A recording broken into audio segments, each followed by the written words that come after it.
by her mother, Shannon Heineman. She is being driven by her boyfriend, Logan Bontrager.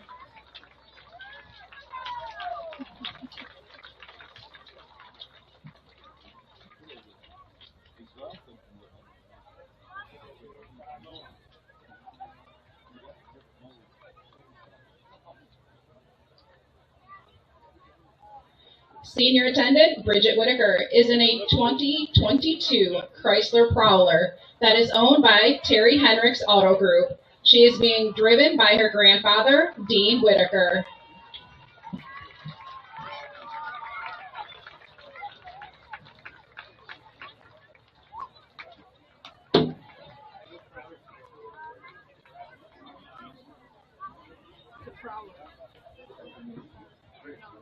Our 2025 homecoming queen, Ellie Martinez, is riding in a 2017 Ford Mustang owned by Justin Austin. She is being driven by Brandy Violet.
Please turn your attention to the visitor side of the field as we begin our introduction to this year's homecoming court.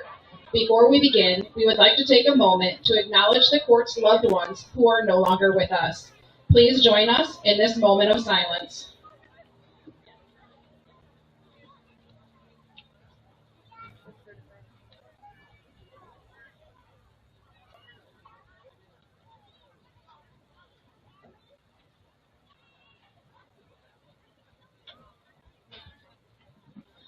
First up is our 2024 Homecoming Queen, Kendall Sproul.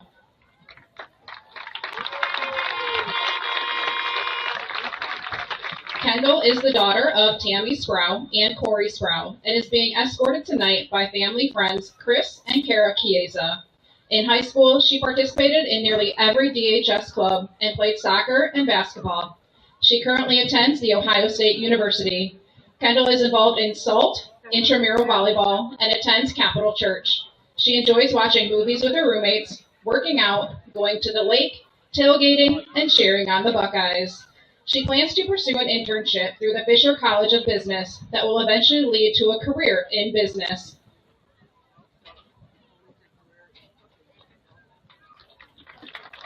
Kendall's escort is junior Cade Linnermoot, son of Jeff and Amy Linnermoot.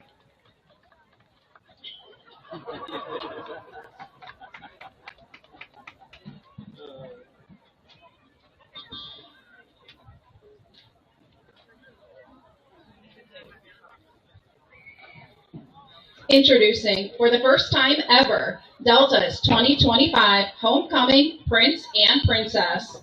DHS Princess Bryn Druschel.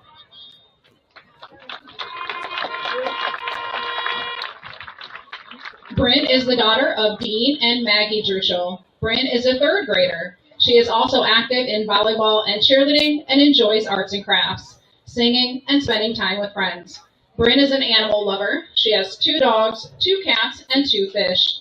Bryn is looking forward to the Spring Arts Festival and one day hopes to become a movie star or singer.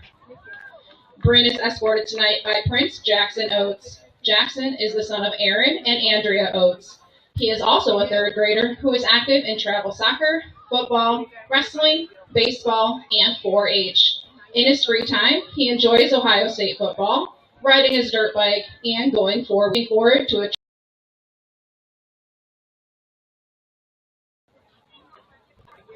freshman attendant, Eve Smith.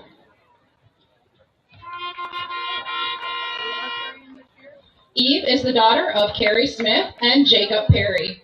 She plays volleyball and plans to join basketball and softball this year, while also participating in Kindness Club, FCA, and SAD.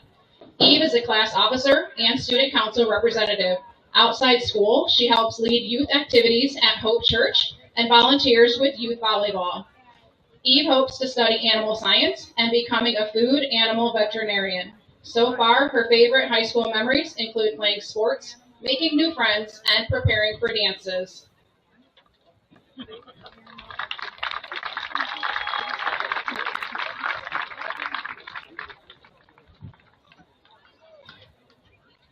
Eve's escort is freshman Zorn Trudel, nephew of Brian and Caitlin Krebs.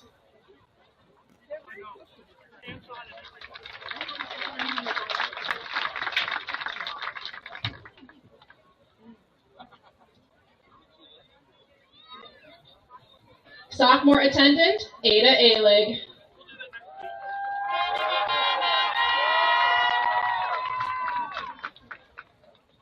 Ada is the daughter of Melanie Herrick and Bob Alig and is escorted tonight by her father Bob and her mother Melanie and Jeff Herrick.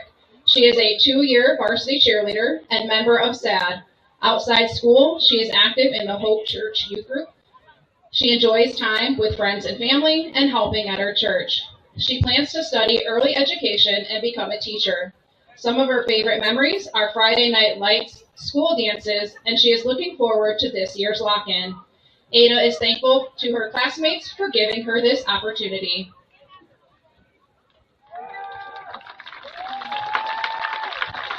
Ada is being escorted by sophomore Marcus Nagel, son of Mark and Rachel Nagel.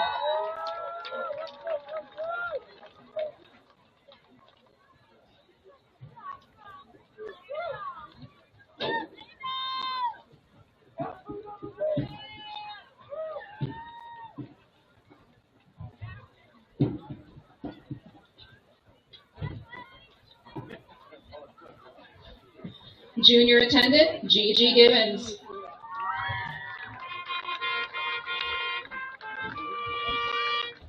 Gigi is the daughter of Andy and Brittany Gibbons and is escorted tonight by her mother Brittany and uncle Mark Epley. She is a cheerleader for both football and basketball, serves as junior class secretary, and is a member of the Kindness Club, Art Club, Spanish Club, and SAD. She has also helped with musical costumes. In her free time, Gigi enjoys movies, reading, and baking. She plans to pursue a career in writing and journalism. Her favorite memories include school dances, spirit weeks, and Mr. Fredo's end of the year project. This year, she is looking forward to prom and finishing her cheer season. Gigi's escort is junior Vincent Martinez, son of Ruben and Stephanie Martinez.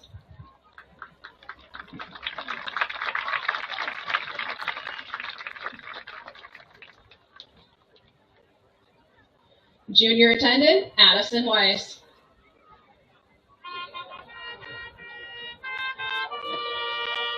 Addison is the daughter of Ashton Weiss and Randy Weiss. She is being escorted tonight by her mother, Ashton, and Matt Mankey. Addison is a member of the varsity basketball team and also plays AAU basketball for Proto Lady Lightning. She enjoys spending the 4th of July at the lake, cooking, shopping, and working out. After high school, Addison hopes to attend medical school. Her favorite high school memories include going to prom during her sophomore year and beating Archbold with her basketball team. She's especially looking forward to her upcoming basketball season.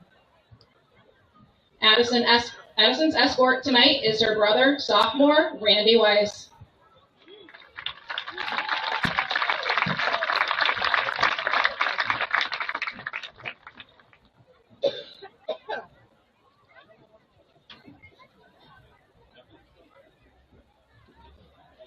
Senior attendant, Jordan Heineman.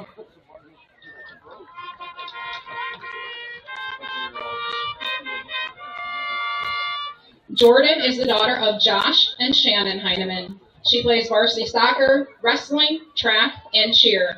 She is active in FFA, Kindness Club, Spanish Club, FCCLA, Art Club, SAD, Prom Committee, and Student Publications. She also serves as Student Council representative for NHS. Outside school, Jordan attends Trinity Lutheran Church and participates in the youth group.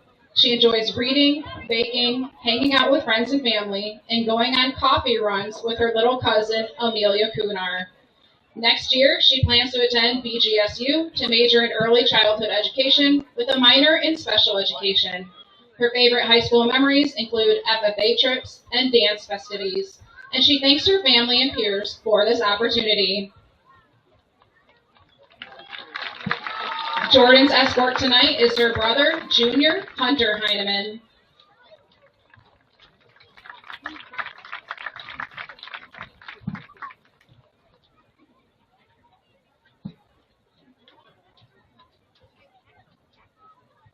Senior attendant, Bridget Whitaker.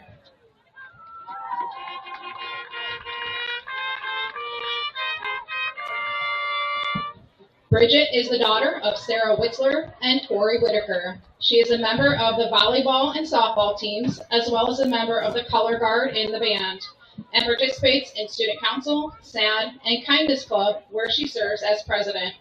She has appeared in 3 musicals, including The Addams Family, Mean Girls, and Anastasia. Bridget enjoys spending time with friends and watching scary movies with her boyfriend. After graduation, she plans to explore career options in forensic science. Her favorite memories include lock-ins and assemblies, and this year she is excited to meet new people and join as many activities as she can. Bridget's escort tonight is her boyfriend, senior Brady Smith, son of Carrie Smith and Jake Perry.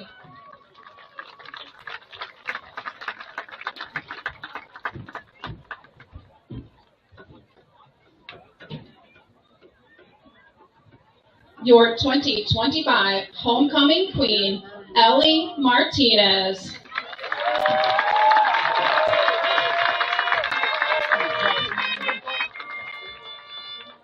Ellie is the daughter of Miguel and Jody Martinez. She plays volleyball and basketball and is active in Student Council, NHS, SAD, Kindness Club, Spanish Club, and Art Club, serving as vice president in most of them. Outside school, Ellie participates in 4-H, where she shows a dairy cow, and is a member of the Delta Church of Christ youth group and worship team. She enjoys movies, time with friends and family, and being with her boyfriend. Ellie plans to study education to become a teacher. Her favorite high school memories include football games and dances, and she is especially excited for prom. She would like to thank her classmates for allowing her to represent them on this year's homecoming court.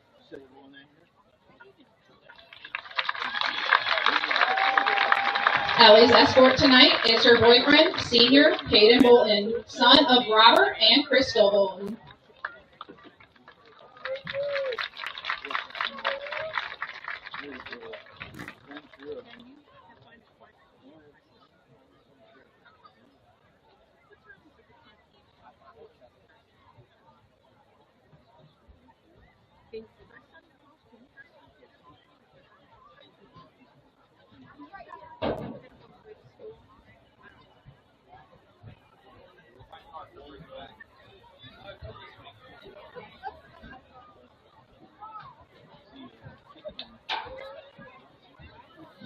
Ladies and gentlemen, at this time, Kendall Sproul will be crowning this year's homecoming queen, Ellie Martinez.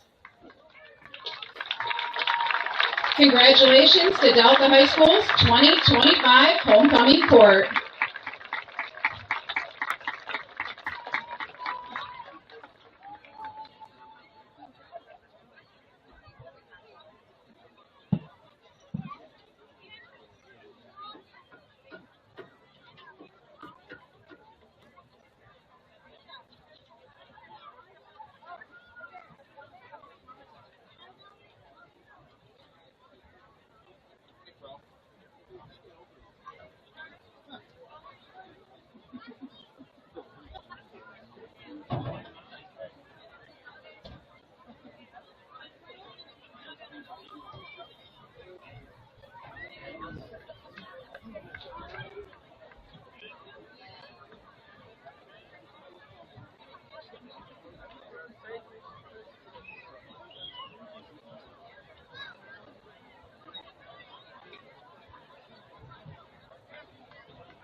Would everyone please stand for the playing of the DHS alma mater?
Will everyone please remain standing and remove your hats as the band plays our national anthem, conducted tonight by band director Zach Karpushka.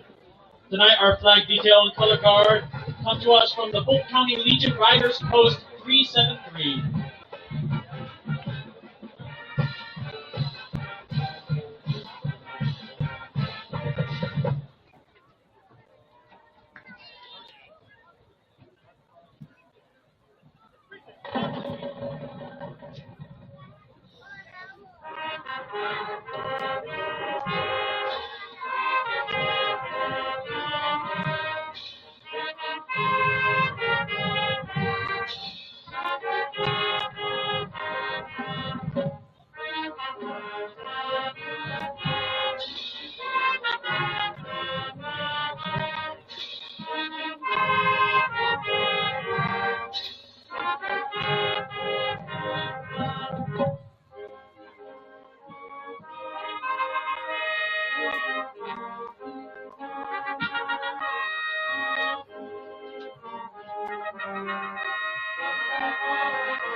Board of Education Superintendent and Principal Doug Ford. And Athletic Director Linton Steele, we extend to you a cordial welcome. We are pleased that you are here tonight.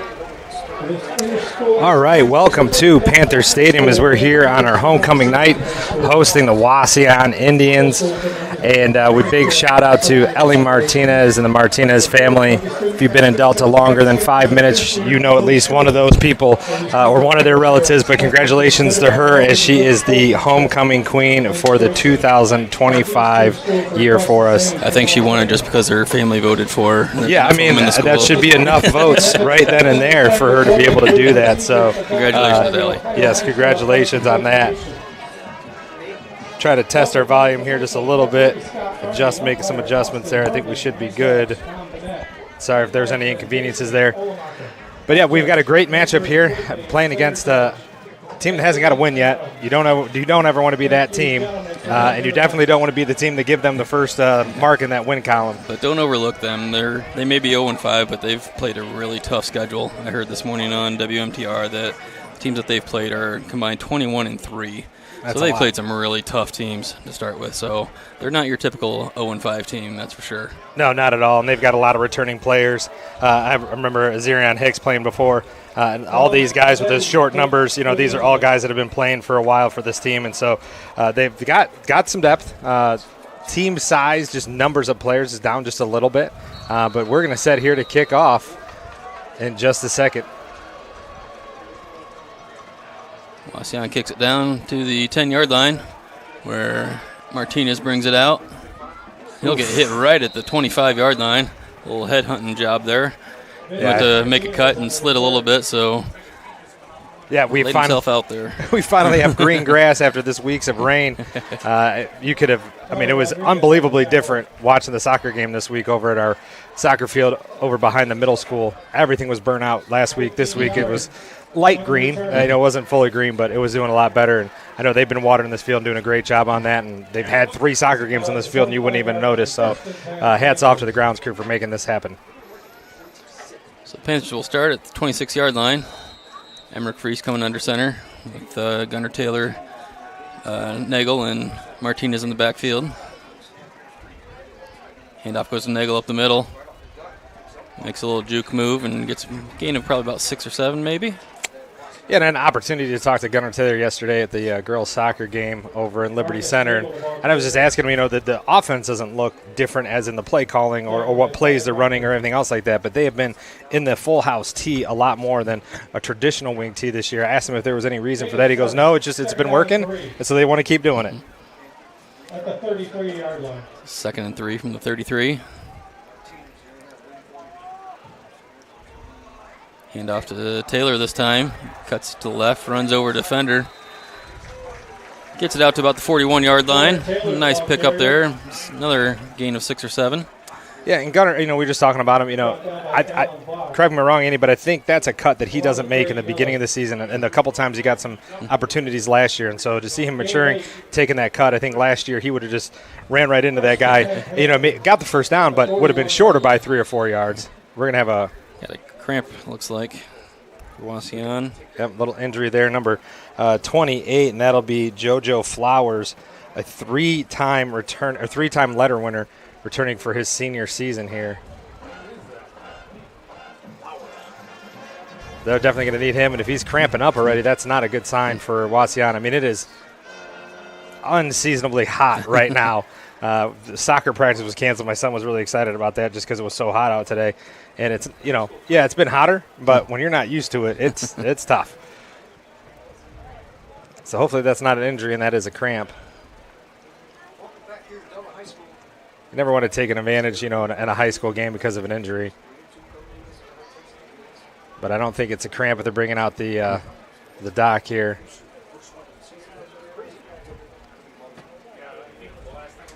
Not quite sure what that licensure is, but I do remember that there's always the 2 trainers from each team, and then after that there's always a guy that's kind of has some type of license above that that's usually at these games, and then obviously we have our EMS and fire at the games as well too. So that guy did come out to take a look at this, so it is probably an injury.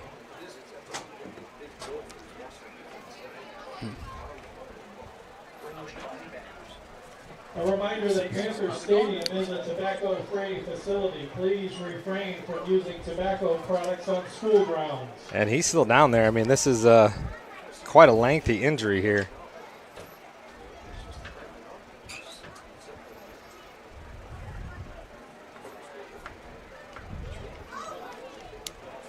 But, I mean, like we've been saying, Delta's offense isn't about making 20, 30, 40-yard plays.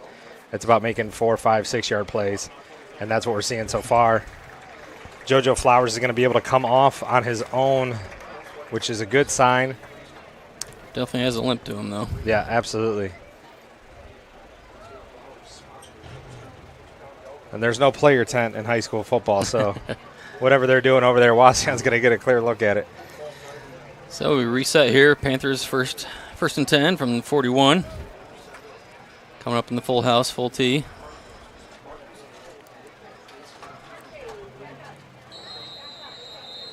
Get started for action here as the whistle blows. Hand off to Martinez. Looks like nothing there on the right side. Martinez, the ball carrier. Yeah, and we saw in that play, too, number 53, Cooper Tipton, trying to pull there, and somebody on that right side got blown back just a little bit, couldn't quite tell, and that kind of really threw off all that rhythm on that play. And like we've been talking about all year, it seems like you're just handing off that ball, but there is so much timing in a wing tee or a full house tee formation. It's just all about timing. 2nd and 10.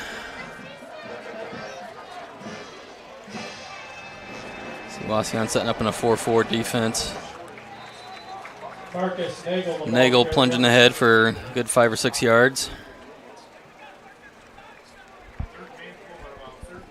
The nice thing is when we get this angle, we can really kind of see a lot more things that are going on, especially with the offensive linemen. And, our tight ends are just extra offensive linemen that are just a little bit smaller, a little bit more athletic. Cade Lindermood did a really nice job on that play. Didn't quite get the block he wanted, but he was shedding that block to try to get upfield to get to that linebacker as quickly as possible. It's about 3rd and 4. Taylor in motion to the left. Pitch goes to Nagel. Sweep left. He's going to get out to about the 51. Should be good enough for a first down. The referee pointing that direction. Moving the chains about the 52-yard line. 52, yeah. I just said that. That's an Aaron Valentine special right there. The 48, but yeah, don't worry. I've done that numerous times. But good job pulling on that play. We were just talking about Cooper Tipton. He got out in front there. Nagel realized where the first down marker was, and he just kind of carried it out of bounds. We've got a clock issue, I think, is what the problem is.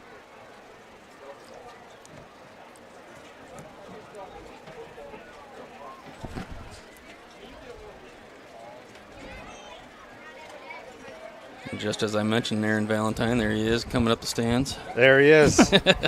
The man, the myth, the legend. Part of our stat crew for a number of years. Yep, just being a dad this year, which is always good.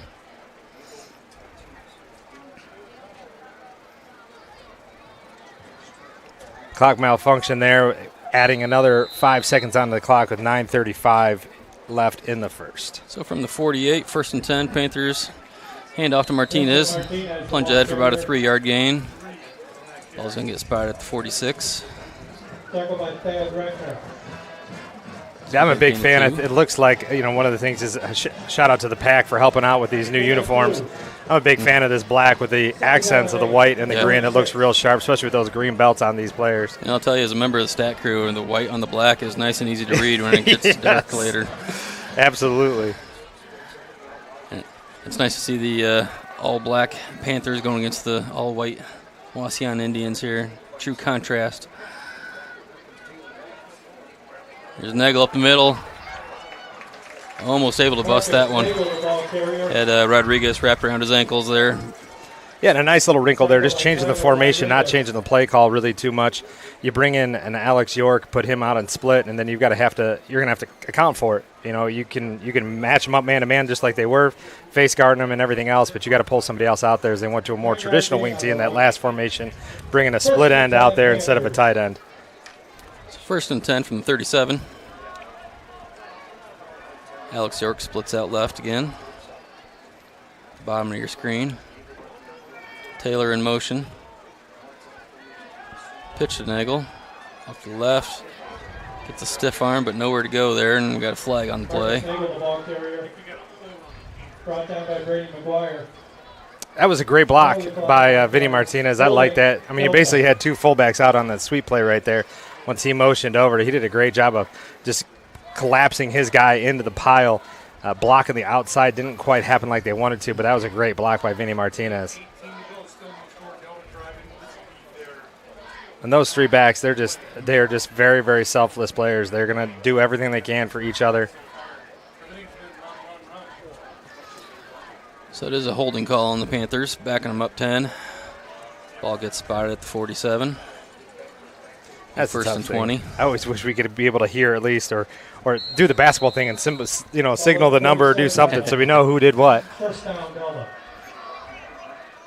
Used to be they didn't like to call players out with that, but they do that in high school games where the officials are mic'd up. Oh, there we go. Nice little counter there. Nice run by Martinez. Gets tackled by number 1 there. Bad record. Bad Reckner.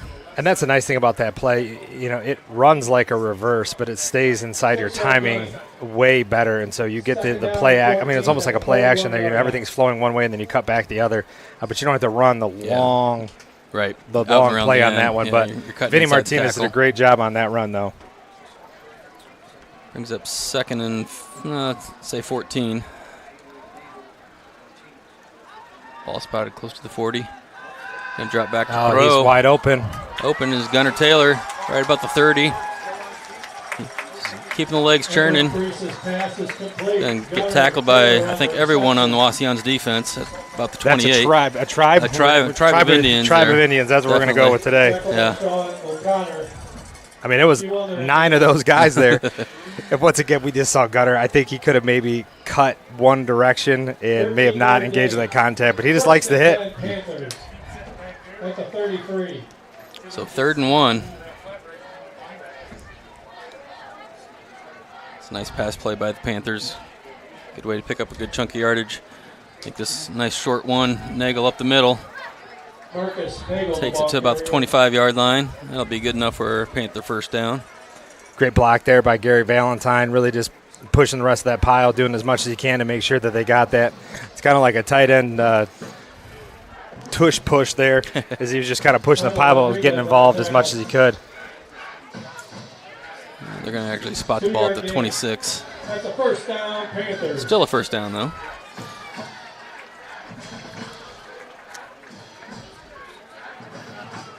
Panthers come set in the full house backfield. Straight up the gut to Nagel. Nagel makes a little juke in the hole and takes it up about the 20-yard line. 21. Yeah, Thad Reckner with that tackle there. You know, and that's going to be the big key for this is, you know, our offensive linemen do a great job in all these games of blocking the guy ahead of them, but the big gains always happen when they get up to that second level and get to a linebacker. We haven't quite got there yet, and hopefully we get that fixed up here quick, start to open up the game a little bit more here. Sustaining a great drive.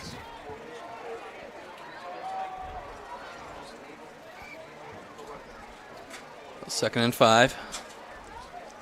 Another handoff to Nagel. Finds a hole on the left side. Marcus Nagel, the ball carrier. It's going to be down about the 19-yard line. Good enough for a Panther first down. Sorry, 14-yard line. As we were talking about, you know, Gunnar Taylor being, you know, finding those jukes and doing those types of things, Marcus Nagel does a really good job of having that correct balance. Knowing when to juke, when to just take the yardage he gets, and we can see that on that play. He made a one juke, and then he knew he was done after that. He just took what he got and just made sure that he fell forward. First and 10 from the 14. Freese looking to throw. Pressure on the right side, but he gets the throw out there. Taylor with the reception, but nowhere to go with it. We're going to actually lose some yards on that. Nice job by Freese to get that ball away. You can see he had the defensive end right in his face. Almost looked like he was just throwing it away, but Taylor was out there. Yeah, it looked almost like more like a different sport type pass. Normally in football, you're trying to throw it right to a spot, and I think he just threw it to an open area, knew his player out there, knew Gunnar could get there, and just gave him a chance to do something with it.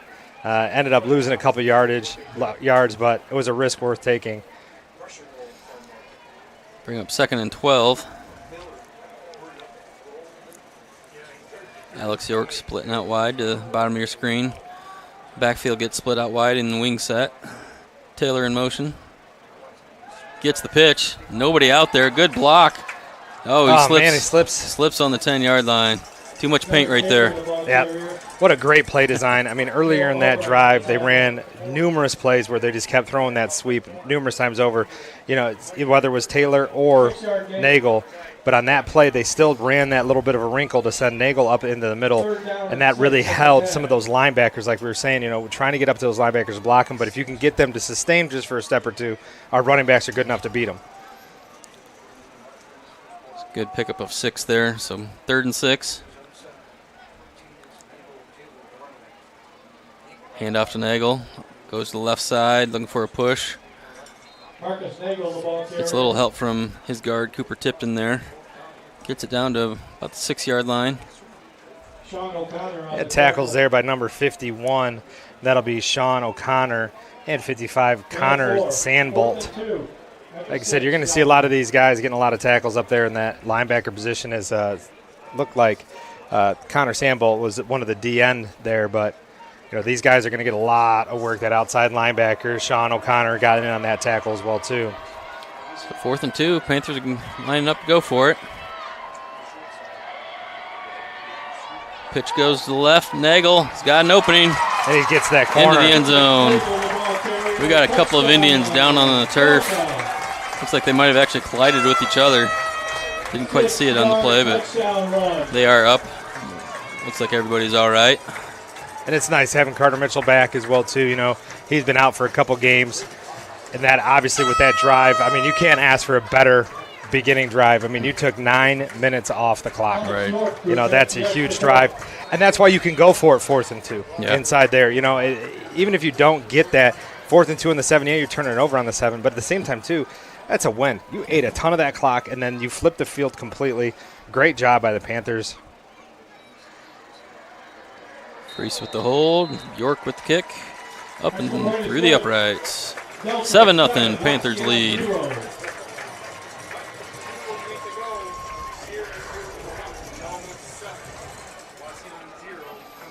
Yeah, and one of the things you could obviously tell, the guys have all these data things and all this other type of stuff, and they can pull that junk, and we don't get to obviously have that privilege of having those types of things. But one of the things that we clearly saw in that drive was a lot of stuff was happening either in the middle or to the left.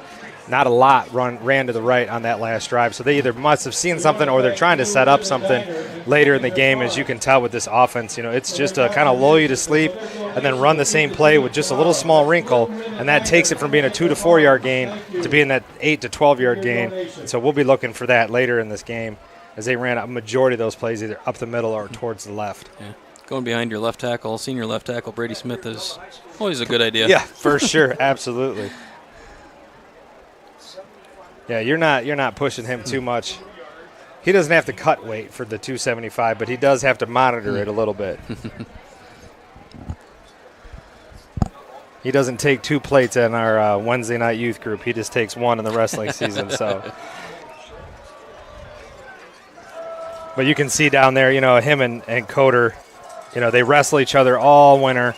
They're looking out for each other. They're trying to make each other better, and I think that's really why, he is as good as he is, and same thing with Alec. I mean, they're as good because they're going against good competition every day. Justin Murillo Montalban with the kick, squib kick that goes through the legs, right through the wickets, down to the 10-yard line. And this is going to be real nice for the Panthers as they are able to tackle the Indian returner. Yeah, right that's down a tough break. Inside the 10. Yeah, Peasley over there is a returning senior. He's got a letter from last year, would be my assumption. But, yeah, I don't know if it's just because the grass is thick or what the deal is, but we've seen at least 2 or 3 players slip. That ball run through his hands right there. It didn't rain today, but this ground is definitely wet. I don't know if it's the dew on the ground already or what the deal is, but these guys are slipping a lot. So the Indians set up 1st and 10 on the 10. Backed up in their end of the field, and they're spreading wide. Oh, ball is loose. They're going to say that is a... They're going to, hopefully these refs will converse with each other and come up with a call. It was a good call letting that play run. Now go talk about it, see what everybody else saw.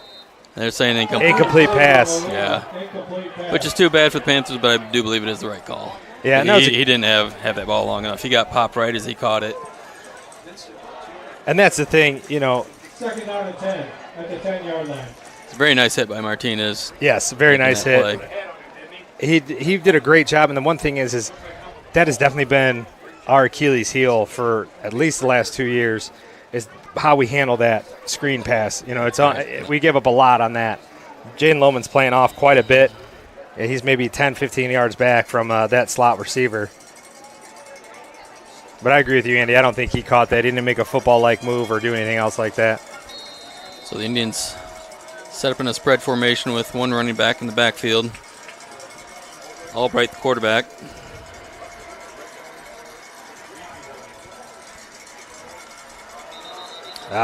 Big Brady Smith there. Or no, that was Archer Andrews. Excuse me. Offside, Delta. I'll tell you what, I don't think Archer's gotten that much taller since I had the opportunity to coach him in baseball, but he has definitely put on quite a bit of weight in a good way. I don't think his waist size has changed much, but he's put on a good 30 or 40 pounds of muscle. Just been eating up that weight room.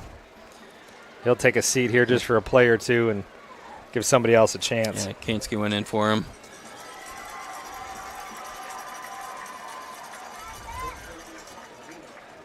Albright doesn't even look to throw and runs it off the left side. Good positive yardage there for the Indians. Yeah, he did a nice job on that play. Didn't look like there was a whole lot there and was able to get about 8-9 yards out of that. Yeah, he took what he had available and he ran with it. We got to keep an eye on that split formation, especially when they got twins on the one side. They're even faking like it's going to be a screen pass.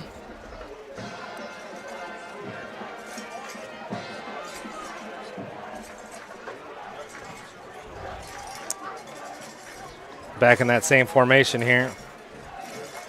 Got Xavier Molina and Thad Reckner split to the bottom of the screen. Handoff goes to the left side.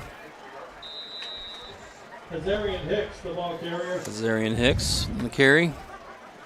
Able to get about 4.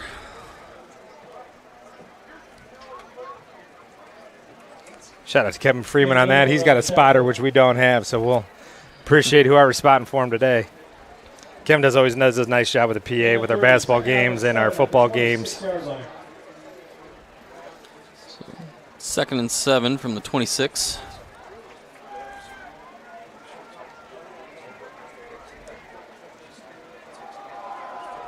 Handoff up the middle. Nothing there. You know what? That kid's got a lot of fight in him, though. Yep. It's like Gunnar Taylor's able to bust through the line there and make that initial hit.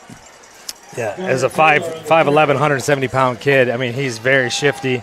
You know, he gets a little bit of better blocks. He could be really deadly later in this game.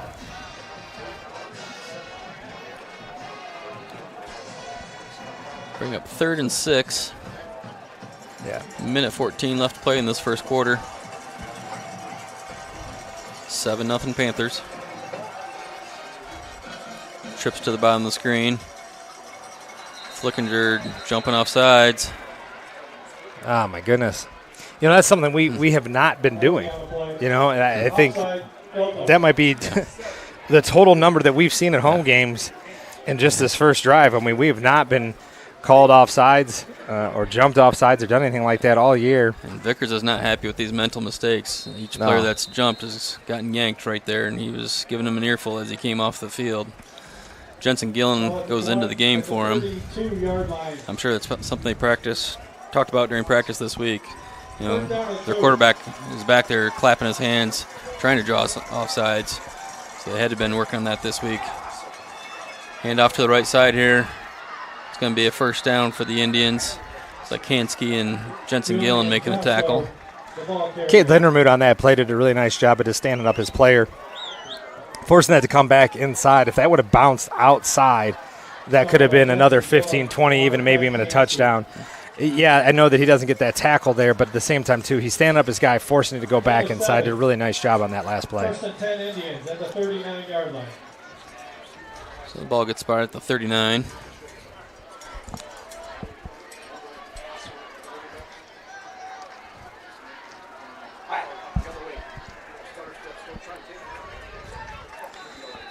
And we just were talking about Cade Lindermuth on that tackle on the counter there.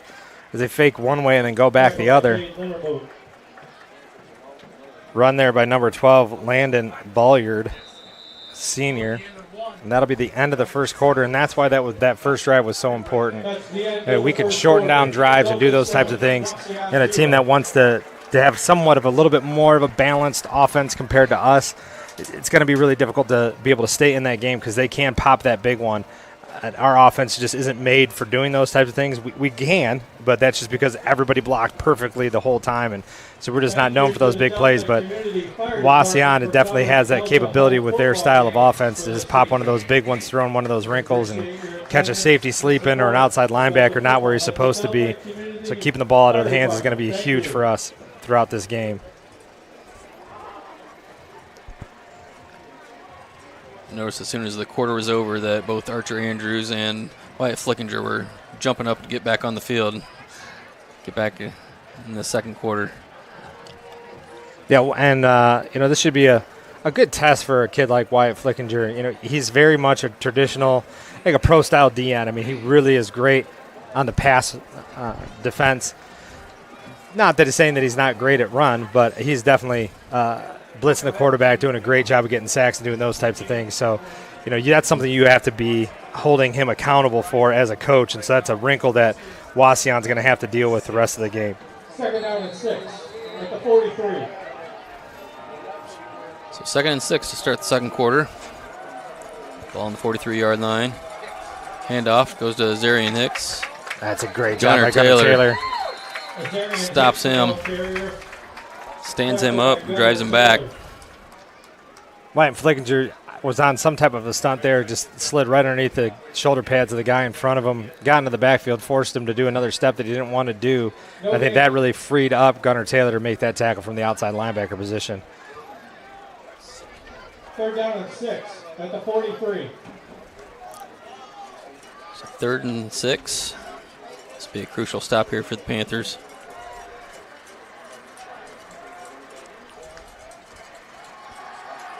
Looking to throw. Albright the lefty finds number 1. Thad Reckner. Found him in the soft spot in the zone there. Yeah, but that's between 2 Panthers. Yeah, exactly. And that's the thing that we were just talking about. You know, we can run play action, we can do those things. We can spread the ball out, but that's not our, traditional things we like to do. And this is something that Wauseon is a little bit more comfortable with. And so when we get into those 3rd and long situations, you got to get better QB pressure there. Looked like Wyatt Flickinger was kind of just standing up his player there to make sure that he was staying in the lane so the quarterback didn't have an opportunity to throw the ball or see where he was throwing.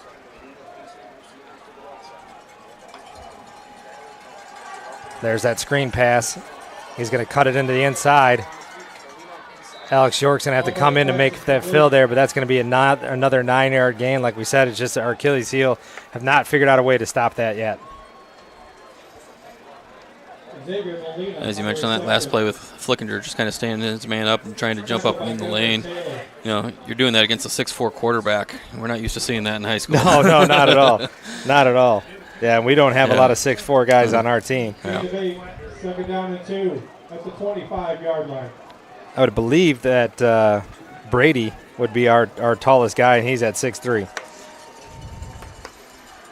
Oh, miscommunication there in that play. Running back went one way, and quarterback was looking the other. Yeah, my old high school football coach would call that making chicken salad out of chicken stuff that you can't say on YouTube with other little kids listening. You could say on YouTube, but you probably shouldn't to the crowd. But, yeah, that was a smart play by the quarterback there. There was some obvious miscommunication. Albright figured it out quickly. Okay, I got to do something. Let me try to at least gain a couple yards. He gained a couple, nothing major, maybe a yard, half a yard, but it wasn't a 3-yard loss. So 3rd and short.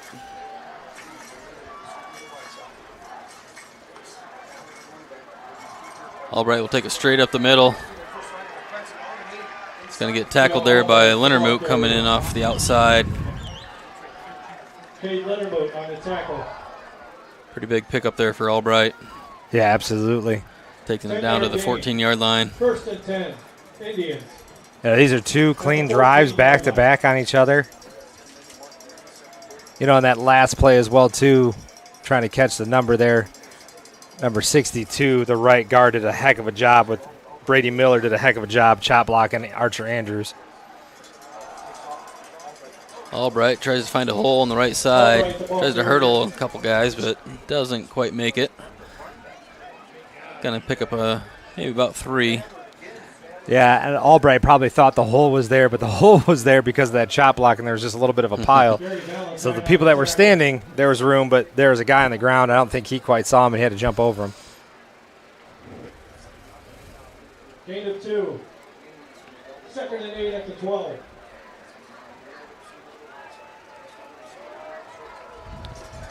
Got a man in motion at the bottom of the screen. Albright again goes off to the right side, keeping it himself.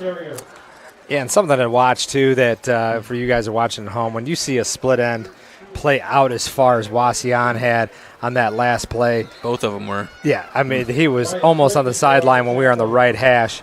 That was number 8, Xavier Molina. And, they're probably not part of the play. Yeah. And they're just trying to draw a guy out that way. They don't have to block him. They don't have to do anything.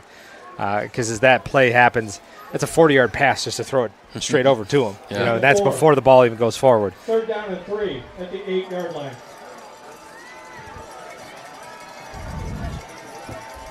3rd and 4 here from the 8. Albright hands off. That was a nice That's Hicks. step. We got a flag here. I think we're going to get a hold on the Indians. That'd be a big break for the Panthers. Flag on the field. Holding.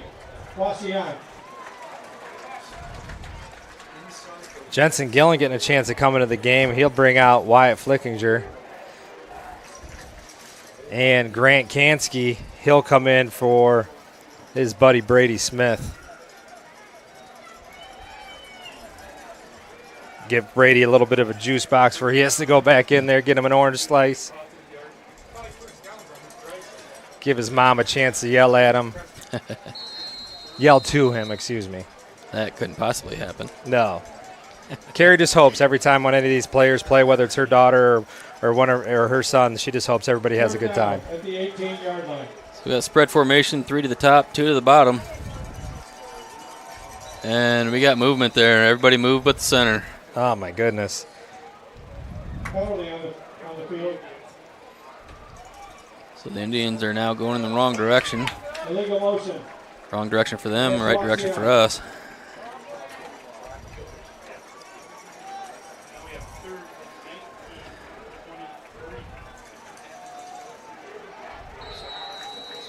A lot of penalties so far in this game. It's very surprising. We've seen that.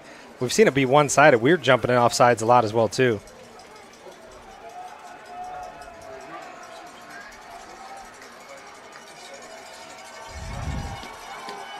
Throws short. Again, another It's player low. slipped. Yep. Molina with that catch there and trying to catch some of his catch his feet there and try to make a little bit of a move.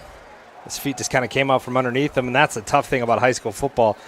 The red zone's really the 10, 15-yard line, 5-yard gain. depending on your kicker. Yeah. Fourth down And it seems like Yeah, they're in a tough spot here. Wauseon doesn't have that kicker. Yeah.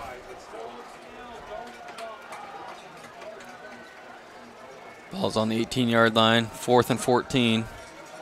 And only 4 down linemen as we're expecting him to pass.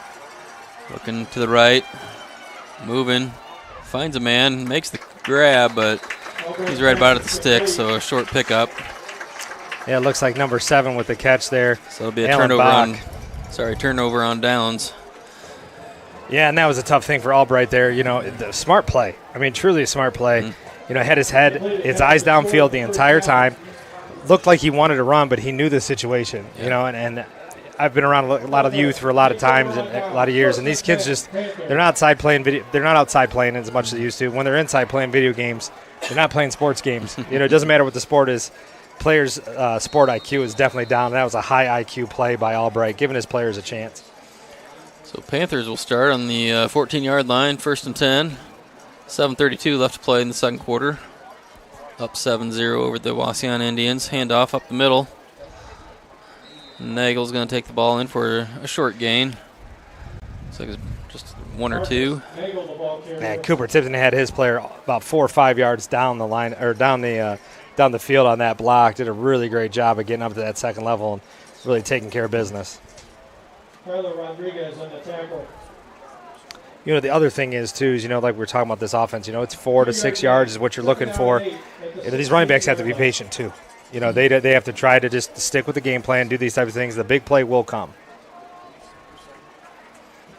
Full house backfield for the Panthers. 2nd and 8. Handoff goes to Taylor. Left side, not much there. Indians able to gang tackle that one. Yeah, that's not the situation we want to be in that 3rd and long there. Looks about 3rd and 6. Tackled by Tyler Rodriguez along with Alan Bach. Another pickup of 2. And I've liked the play action on 2nd down. You know, this is obviously a passing situation, but they could run the ball. You know, they're a run-heavy team, but that play action on 2nd down really is a nice play for us, as we've been doing that all year. So the Panthers will come out in spread formation. We got 3 at the top of the screen, 2 at the bottom. Looks like Russell at the bottom with Martinez.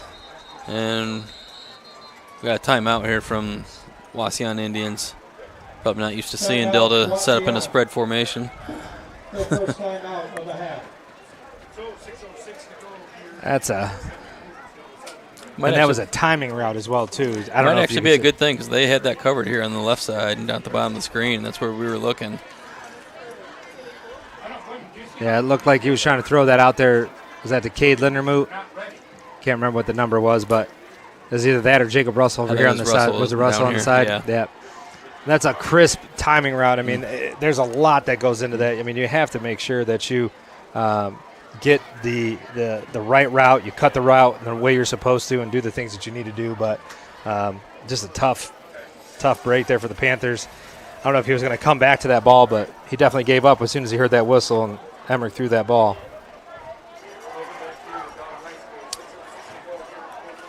I'm going to guess this is a different play, as I saw Alex York heading back to the sideline. Gary Valentine out there in tight end spot. Yeah, they went back to their traditional offense of formation here. Interesting call there is, like you said, the Indians might have thought, oh, gosh, they're in spread. Now we're going to go back to our regular. Maybe some substitutions happened. Run that play action. Oh, wide open in the left-hand flat. Nobody in front. Oh, good block by Brady Smith there. Oh, nice move by Martinez. Oh, he must have stepped out. Oh, yeah, nice little hurdle there. Like to see that on the track team. Yeah, for sure. And I don't know. I would have to go back and replay that play, but definitely looked like we had a couple guys that are maybe a legal man downfield. I don't think we're that fast. And we had some guys about 8 yards down the field. So I don't know if that ball went behind the line of scrimmage. Maybe that's why it didn't get called. I couldn't quite tell from the angle we were sitting at, but we definitely had some guys downfield doing some great blocking, doing everything you want them to be doing. So, and that was a nice job by Brady Smith to hold up on that block. Yeah. He could have just leveled a kid right there and picked up a 15-yard penalty, but he just got in the guy's way, made a nice block. And Martinez is able to take that for a huge gain. And he gets the ball right back. Gets another 10-yard gain. Yeah, I think he was spotted about a half yard short of where he actually was. But that was a great run, and I love doing that. You know what I mean? You have a big play. The kid's got a full amount of adrenaline. Let him cook. Let him do what he needs to do. Yep. Now he's getting a nice drink. Yep. As Hayden Bolton comes in.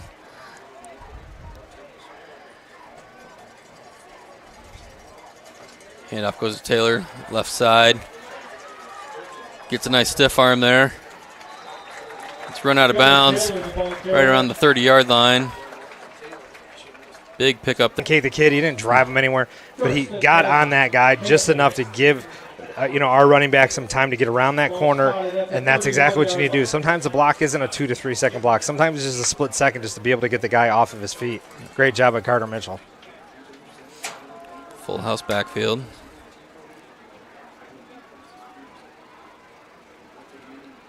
Nagel up the middle. Gets a nice little gain of about 3. Those little things matter. You're 6'1", you're 190 pounds, kind of a skinnier frame guy. That's our Cade Lindermoot. And if we got any young guys watching, whether junior high on down, watching with their parents or something else like that, kid's got a phenomenal stance. And I know that doesn't make a huge difference to a lot of these younger kids, but he is able to fire off the ball and fire off low because of the stance that he has. So hats off to the coaches, because I know that's not an easy task to do because it's not comfortable getting in a 3-point stance. So teaching that and coaching that up, great job of the coaches, great job by Cade as well too. 2nd and 7. Handoff goes to Martinez. Gets tackled by number 51. Carter Mitchell getting all the way up to the safety. Another great job blocking by the duo of Taylor and Nagel. I know that there's a lot of coaches in this NWAL that are watching, these films and watching this type of stuff. And, these guys are only sophomores. They're only going to get bigger. They're only going to get faster. They're only going to get stronger. And they're out there getting a lot of great reps right now, doing a great job blocking. 3rd and 5 from the 26.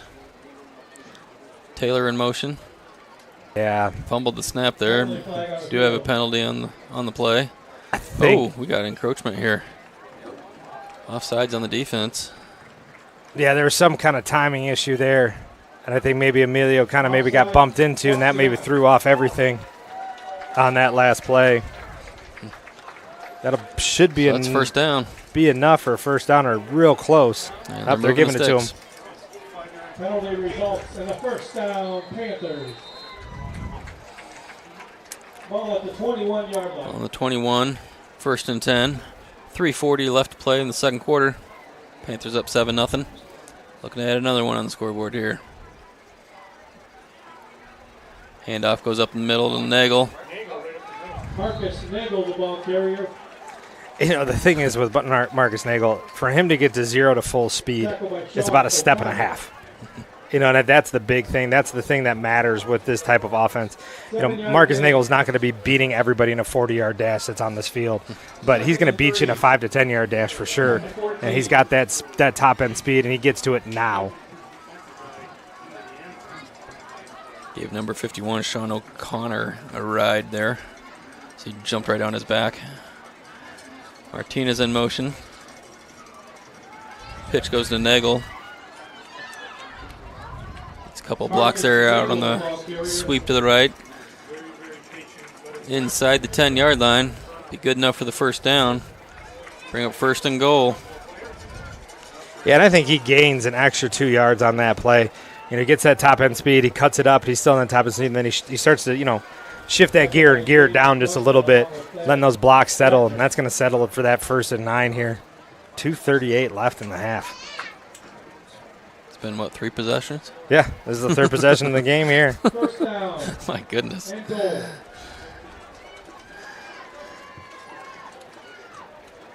Hand off to Nagel. Not much on the left-hand side there. Coder was blocking his man clear down at the goal line. Had a double team block with Leonard Moot. And that's the thing, too. You know, once you start, even with a run-first offense, it's so hard to score with inside the 10. You get a lot of bodies in there. Everybody's crunched in.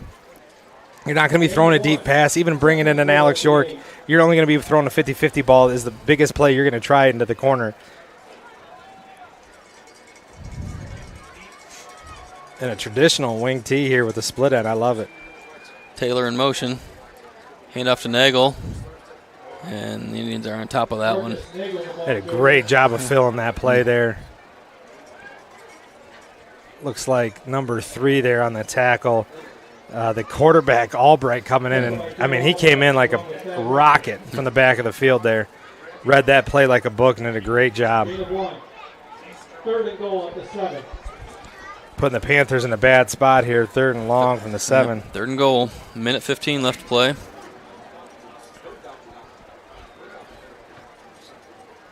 I don't think we're in 4-down territory here.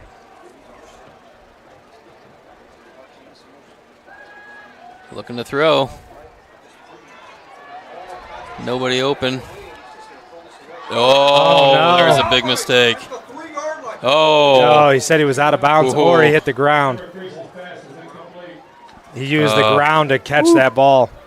Great job of keeping his feet in bounds. He did a phenomenal job there. That was a great effort. The ref came right over, started pointing right to the ground. Yeah, that's a mistake by Emmerich, though. You got to throw that ball way out of bounds. Yep. There was nobody there. Yep, throw it out of the back. Broken down. He was 20 yards deep off the line of scrimmage. You got to just throw that one out of bounds, way out of bounds, so nobody gets to it. So that was awfully close. Alex York will come on and kick the field goal. He's got it. Looks like it's good. It is. So with 47 seconds left in the 2nd quarter, Alex York kicks the field goal, puts the Panthers up 10-0. Yeah, and like we just said, you know, I get it. We didn't get the extra 4 points we probably wanted there, but that's a huge win. You know, now you're going to have to kick the ball off. There's only going to be 47 seconds left. After the kick, you assume probably 42 seconds. They've got 2 timeouts. You know they're going to be wanting to throw, so you're going to be able to go into a prevent. We've got solid linebackers that can do both and. They can stop the run and can cover the pass. So, you know, you can keep them home and be able to drop, you know, maybe 5 or 6 into coverage, be able to really give some different mixes and different looks for Albright to be able to go into. But if I'm Wauseon, you know, I'm thinking about that screen pass. You know, that's something that we've been struggling against all year. So we'll look for that screen wherever they're putting those twins. I haven't seen them go to more than twins on one side yet. So we'll see what Wauseon wants to try to do here, as they will get the ball at the half. That's another thing to think about as well, too. So this kickoff is massive for this game, because if they have another blunder like they did last time, you know, that's going to be a big deal. You might take a knee if you end up being on your own 11, you know, something else goofy like that. Justin's going to get another chance to kick it off. Justin Murillo, Aquablon, the kick for the Panthers.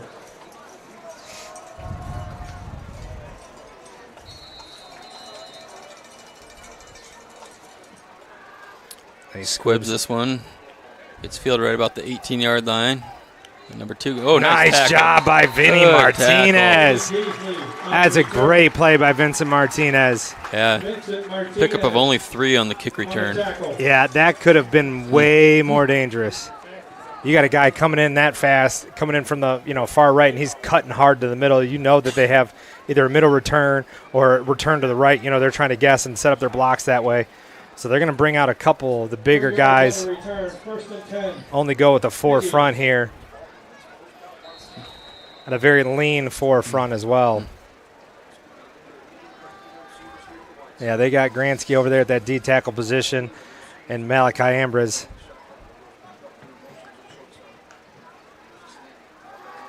Looking to throw.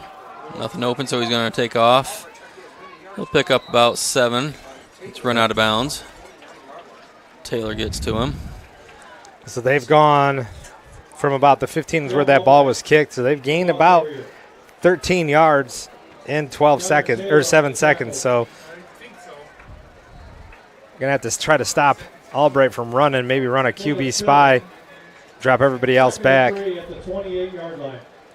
Nagel and Taylor are obviously athletic enough to do that. And there we go. We've got the trips over here to the bottom of the screen.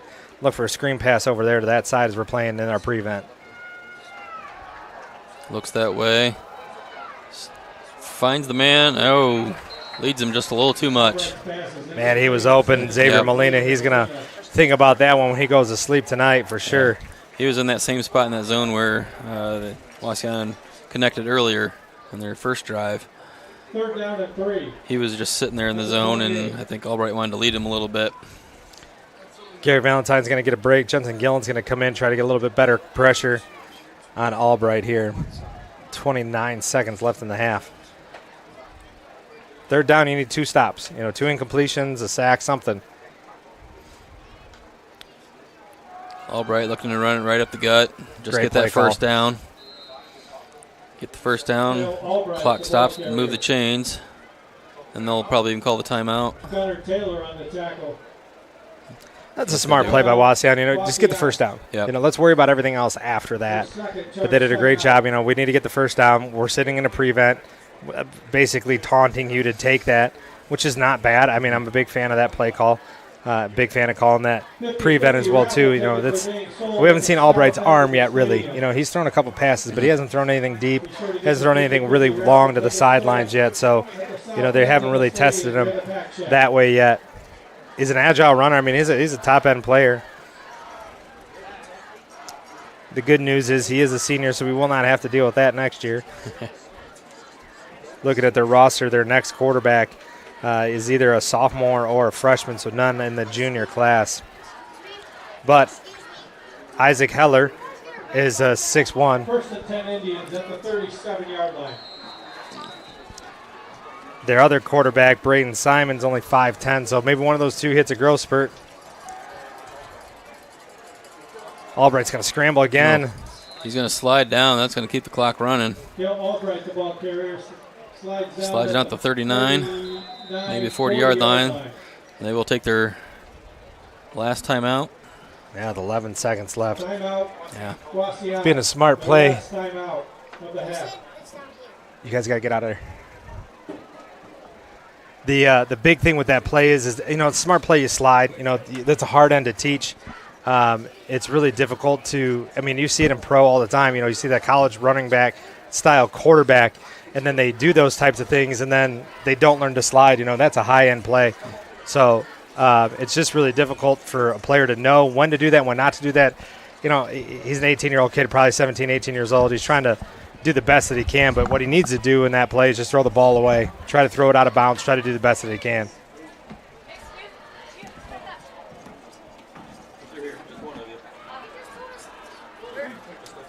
Okay, thank you. 2nd down and 7 at the 40-yard line. And they're still in that same formation with the 3 down on the bottom of the screen and 1 on the top.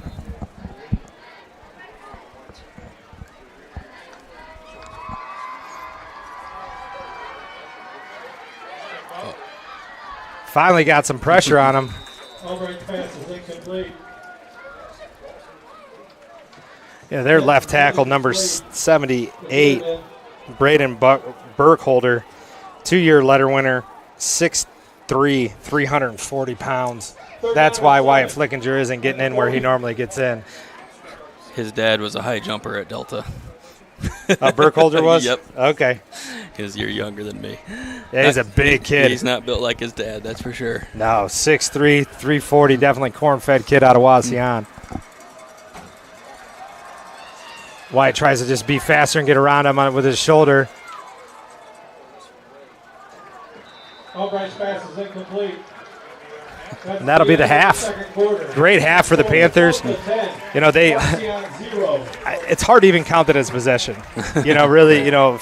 Wauseon's not running any of their traditional offense. They're not doing any of their things that they want to be doing. But, it's a tough job to have to try to score in high school in that short of a time. I think they had the ball with, 40 seconds left. So, right. They had 2 timeouts.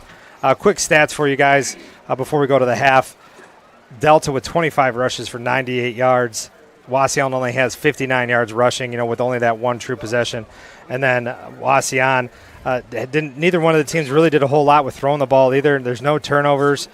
Each team's got 4 third-down conversions. The interesting thing is, though, Delta's had 6 third downs to Wauseon's 9. So, that's a huge thing for us as we keep moving forward. Passing yards is nothing really to talk about. There's only 47 for us and 41 for them. But we're going to pause. We're going to turn the speaker on over to our huddle camera. So if you guys want to stay and watch the band, you can do that. And hat goes off to Lohman and Martinez for keeping the stats and showing those things as we transition over to give a break here. I hope Andy's got one more thing real quick. Before we go here for halftime, the halftime show for Delta side will have the alumni band performing. I've got a couple of family members out there. My sister will be on the flute, I'm guessing. And then my dad is actually in the band as well, Larry Legend, playing the drums. Good for him. Almost 84 years old here, so wow. Congrats to him. Yeah, so definitely you might want to stay and watch this as Wauseon's band's going to play first, and then it'll be our band second. We'll turn the microphone over to them.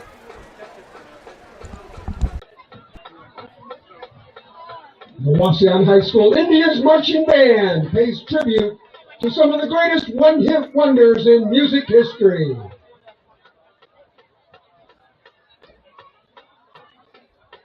We open with the Ides of March and their 1970 hit, Vehicle.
The Edgar Winter Group hit the charts in 1973 with Free Ride.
In 1997, the Mighty Mighty Boston's hit gold with The Impression That I Get.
We close with the pop group Blue Suede's only #1 hit, which was a cover of a 1961 B.J. Thomas song, Hooked on a Feeling.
Wauseon High School Indians Marching Band. The band is under the direction of Mr. Don Clark, Mr. Andrew Barnard, Mr. Luke Agnew, and Miss Caitlin Tamer. The band will be performing tomorrow night at Anthony Wayne High School in their Band Spectacular. Performance time is expected to be between 7:30 and 8 p.m. And as always, go Big Red!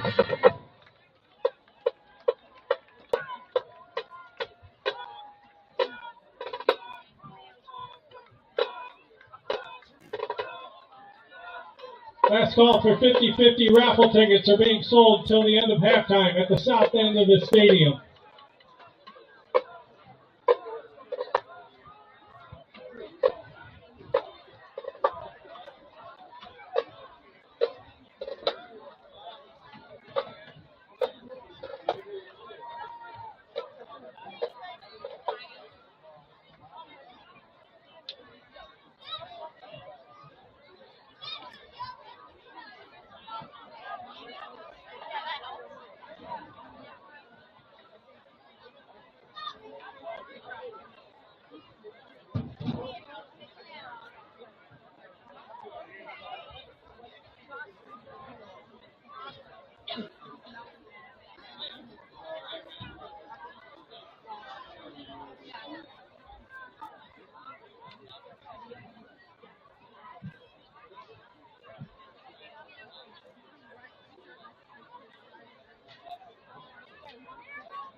Good evening, Panther fans, and please welcome to the field the 2025 Panther Marching Band.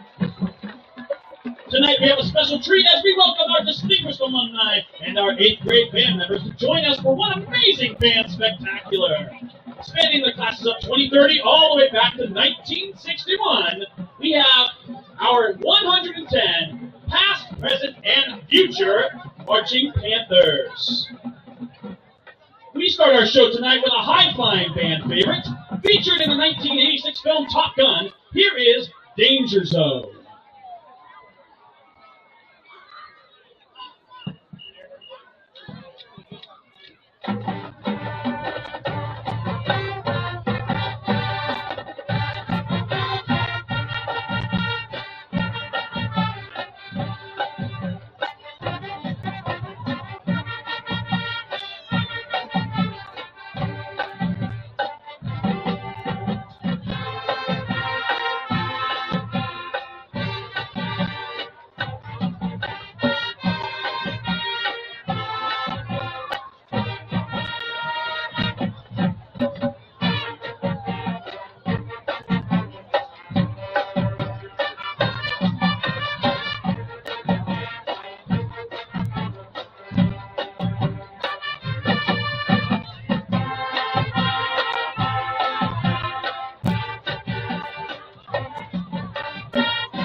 Up next, we have a hit by the band, the Neon Trees.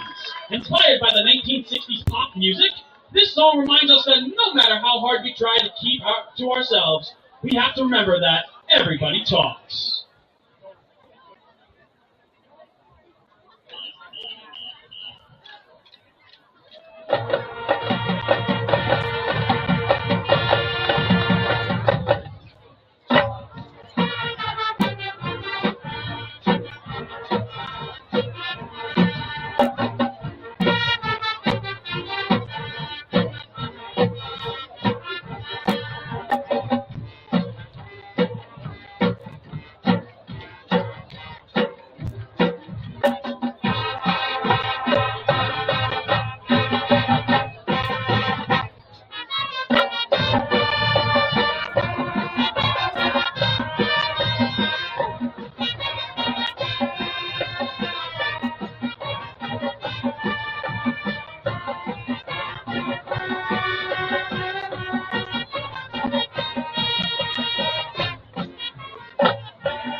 And our final tune tonight is another band staple. We hope you're all ready to get up and boogie down as the past, present, and future Panther Marching Band plays Land of 1,000 Dances.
Ladies and gentlemen, the 2025 past, present, and future Panther Marching Band.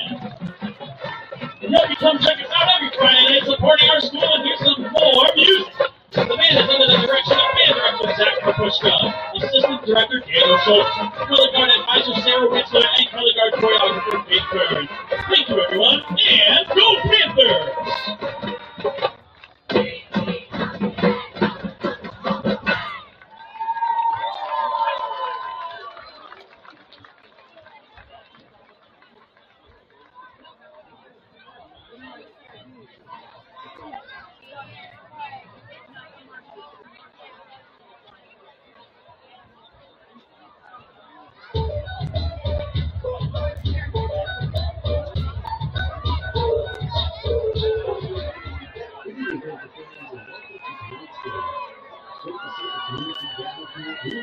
To support our student athletes, band, cheerleaders, and all the programs that make Pike Delta York such a special place.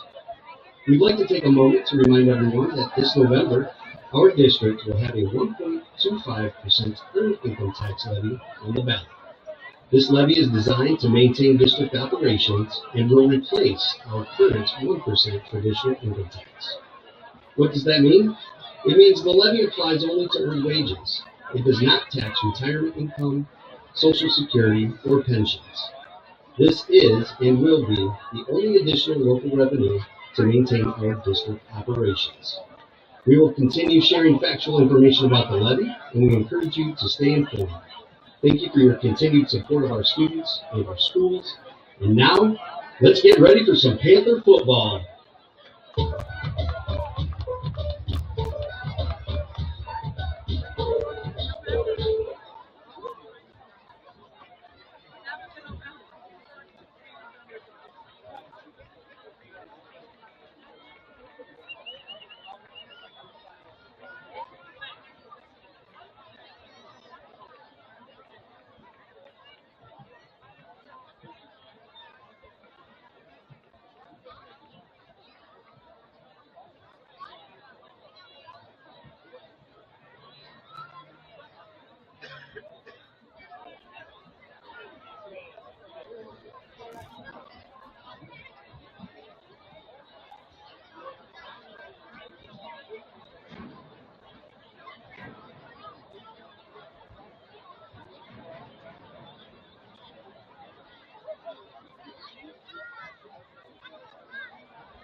All right, welcome back to Panther Production Live. Hopefully you enjoyed that band performances with our junior high guys. Our alumni were out there, 80-some-plus-year-old drummers out there. And, you know, hats off to Wauseon, too. I mean, that was a really great band. I mean, that was probably the best halftime performance. So if you're just tuning back in, you might want to rewind that later and check that out. But Andy's got a big shout-out he wants to give out, too. Yeah, shout out to our – was it IT specialist? Yeah.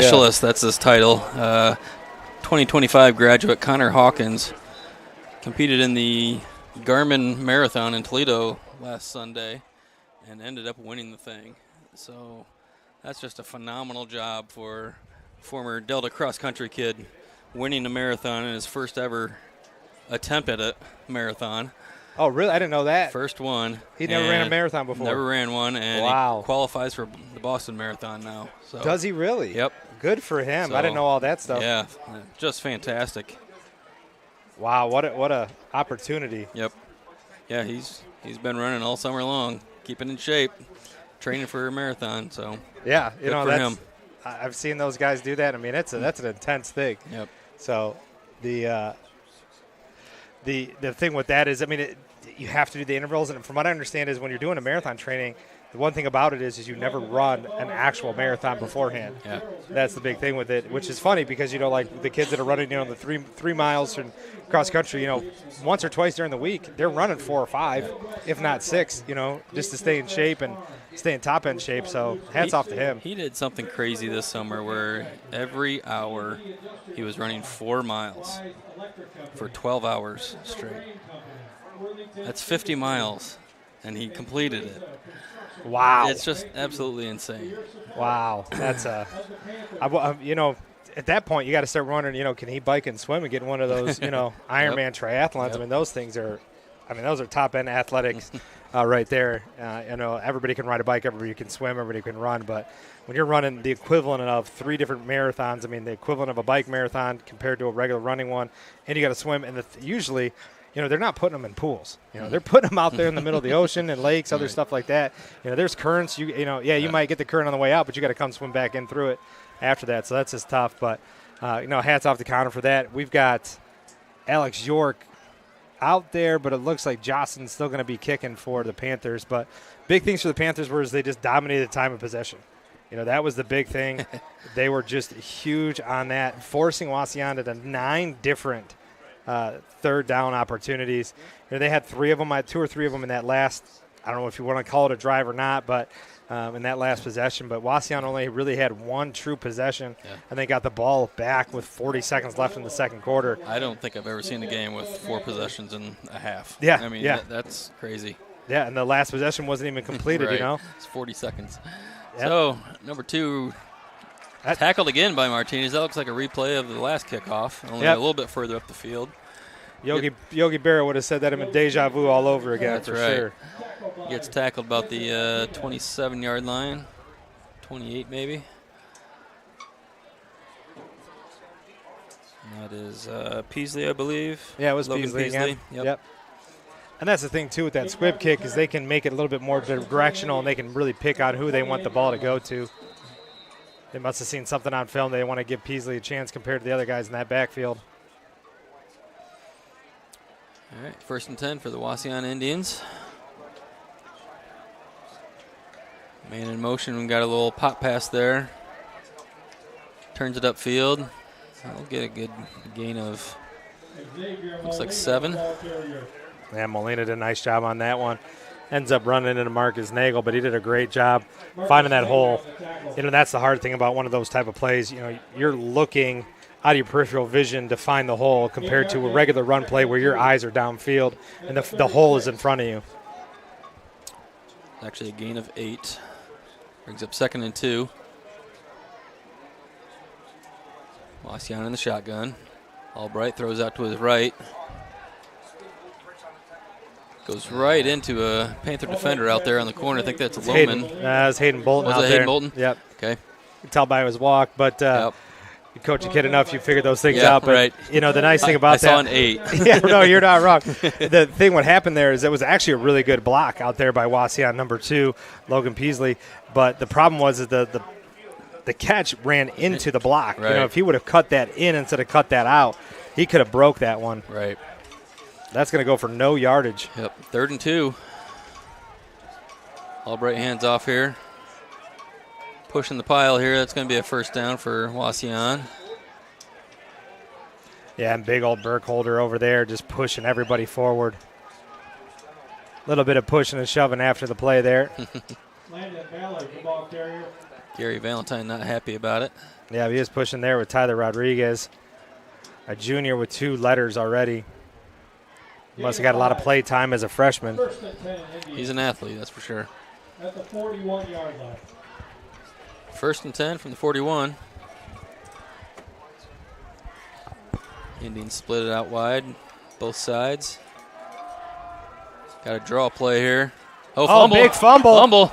Loman jumps on it. And that's going to be a huge play for the Panthers. It looked like there's some miscommunication there in the backfield again. Either that or Albright didn't quite handle that snap. There's quite a delay in getting that draw handed off. I mean, there's always a delay in the draw, but there's still had a little extra to it. So. Yeah, Kansky and Lohman were in on that fumble recovery there. And the thing about that is that's the type of timing things that we're talking about with our offense that is so crisp with Emmerich Fries. We don't have those type of issues that Albright just had. So Martinez in motion. Nagel gets the handoff. Gets a pickup of probably about 4. Yeah, and that's the big thing is if you can sustain another drive here, any type of points, 3 or 4. I mean, 3 or 7. Yeah, 4 would be very interesting. But yeah, to be able to get some type of points, take 5 or 6 minutes off the clock, it'd be huge to be able to do that. You probably get 4 points from the 52-yard line. Yeah, you could. Yeah, that's exactly. If you kick from the 52-yard line, you get 4 points for it. Numbers are hard, folks. Hand off to Taylor. Left side, running over some would-be tacklers. He's going to pick up the first down as he gets tackled about the 39-yard line. We got an injury over there on the play. And I try to do as much as I can to give a shout out to all these kids that are out here. They'll come up and talk to me when I see them in the hallways when I'm substituting or doing stuff in the school or just seeing them in the public, and they appreciate it. And I try to give as much credit to linemen as you can because it's just hard to do that a lot of times. But there was a huge key block on that play, and it was done by the running backs. Nagel and Martinez. Nagel did exactly what he's supposed to do. Martinez had his guy blocked. Nagel kind of just chipped at that guy, gave him a little bit of a double team, and Nagel tries to go back upfield. And that's the things that are going to make the huge difference in this offense is when, it's just like a spread offense. When you get wide receivers to block in a full house T, wing T, power run offense, you get running backs to block. That's huge. If you have this number, 227-982. As soon as we can get a number on this guy, we will try to let people know. Yeah. With that mention of the line, let's go ahead and give them a shout out with Coder on the right tackle spot. Next to him is Carter Mitchell, right guard, I believe. Yep. Then Emilio Arroyo Sierra, center. Left guard is Tipton, and left tackle Brady Smith. Yeah, that's a lot of seniors in there. Yeah. 4 out of 5 of them are seniors. And that's going to be the big thing for this. Everybody keeps talking about this current sophomore class. They go 14-0 in junior high, and they got to get stronger, get developed. Those skilled players, they're not waiting for those big growth spurts. We're going to have to get some guys in the line, and JV team's doing well as well too, trying to put in those pieces. But that's going to be the big question mark with that group of guys. They've had some top end talent, obviously with Nagel, with Freese, with Taylor. Those guys are obviously really, really top-end players, but what are you going to do about those guys in the trenches? Number 5 was a player, Dylan Burkholder, and he's being able to walk off on his own. And I'm 95% sure that's the brother of the Could left be. tackle. Yeah, maybe Dylan's built more like his dad. Right. But, Braden's definitely just a big old ox out there. He's doing a great job, and he's playing nose tackle as well, too. I'm a big fan of having a bigger guy at the nose tackle position. 9-yard gain on that run. I know sometimes we've been trying to run that 5 front and try to just put that scrappy little guy in there, and sometimes that works, but, man, you can just blow up that center, just push him back a yard or two, especially in the offense where they're going to be pulling guards a lot. That's huge. We did that for a number of years. Nose tackle that would just run right underneath the center's legs because we're putting our 103-pound wrestlers in that position. Taylor out here to the right. He's going to find nowhere to run. Gets tackled by a tribe of Indians. Yeah. And a smart block by Vinny Martinez. He kind of was gotten that block, but it was going to turn into hold, and he let go. Not the play that we wanted right there. Still be second down here, but it'll be second and 11. And that's the hard thing about an offense like this. You really cannot get negative yardage.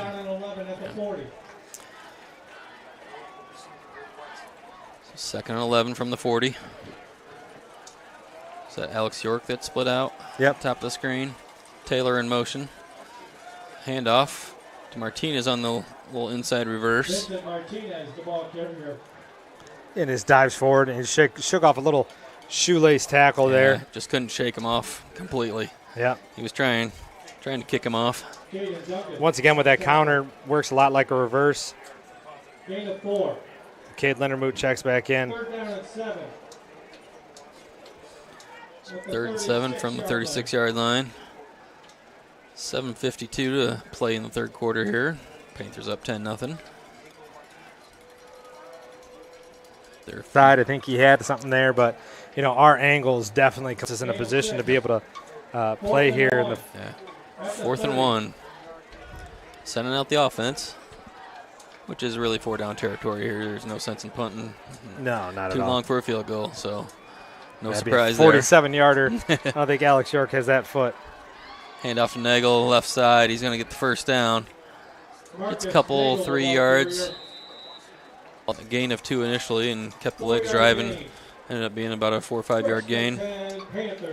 When the second half happens, the game shifts a little bit because now you're not only playing your opponent, you're playing the clock as well too. Emmerich Freese does a really nice job of staying calm, staying poised, make sure he checks everything before he gets underneath center every play. really drains that play clock. Taylor goes in motion to the left, pitch to Nagel. Runs through the initial tackle, but able to hold on to him was Rodriguez. Over into that no man's land, just flinched a little bit. Second down and 8 at the 24-yard line. Pickup of 2. You know, this is one of those times where, you know, an offense like this that consistently goes in the kind of the same count. You know, one of those times where you just kind of, you go on a quick one, or you try to get him to jump off sides, gain a couple extra yards on the second and long opportunity.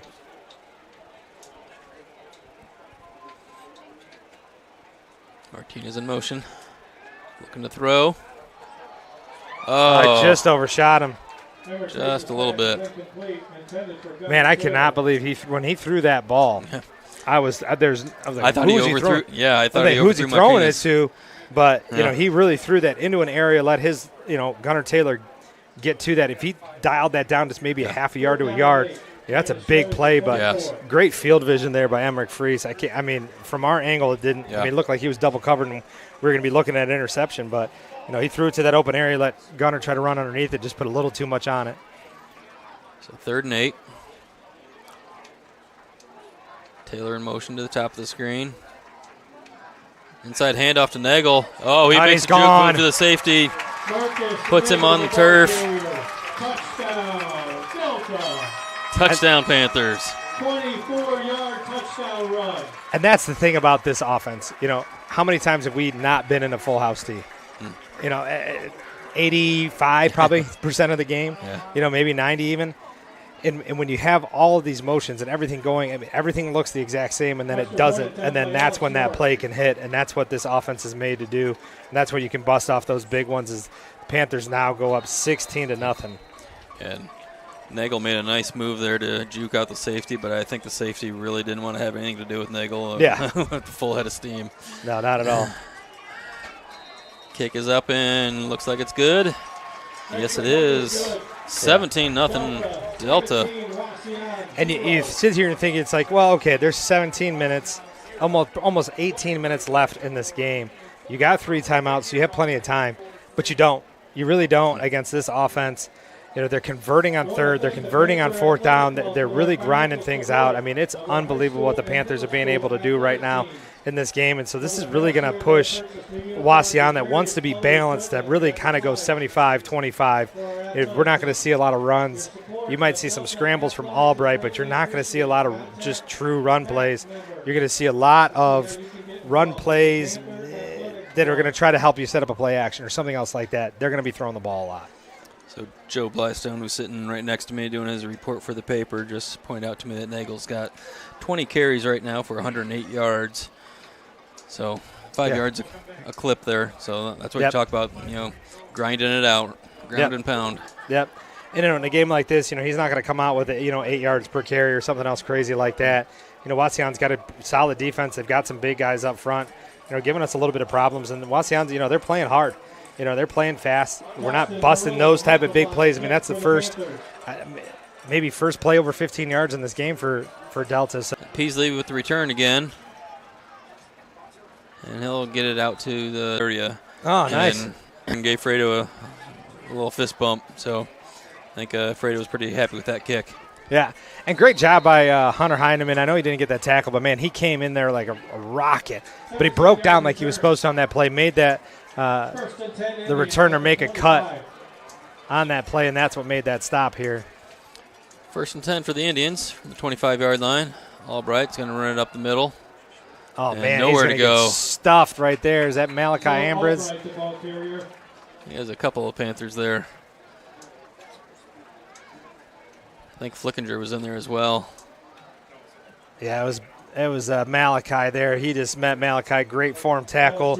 You know, you grab him right behind the shoulder pads. You get the face mask right into his shoulder pads, and he just locked him up. And I don't think Albright was looking for that.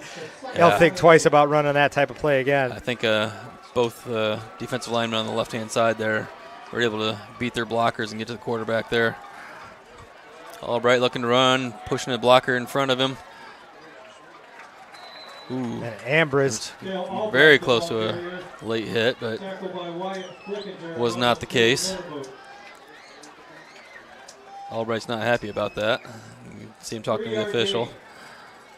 Yeah, it's a high Ball out to intensity the play. 30. Third down at 5. Yeah, Jensen Gillen comes in, gives Gary Valentine a little bit of a breather as we're hoping to go on offense after this play.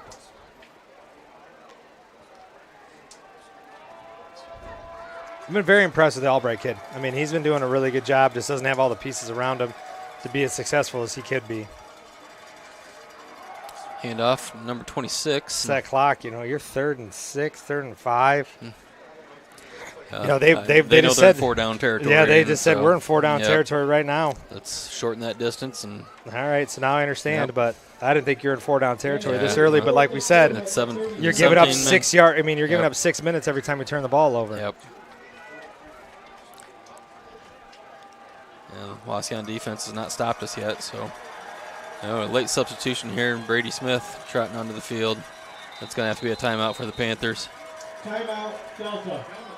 Their first of the second half. Not a bad decision there. Yeah, and You want to get this stop, so you got to have your right personnel in there ready to go. And you know what?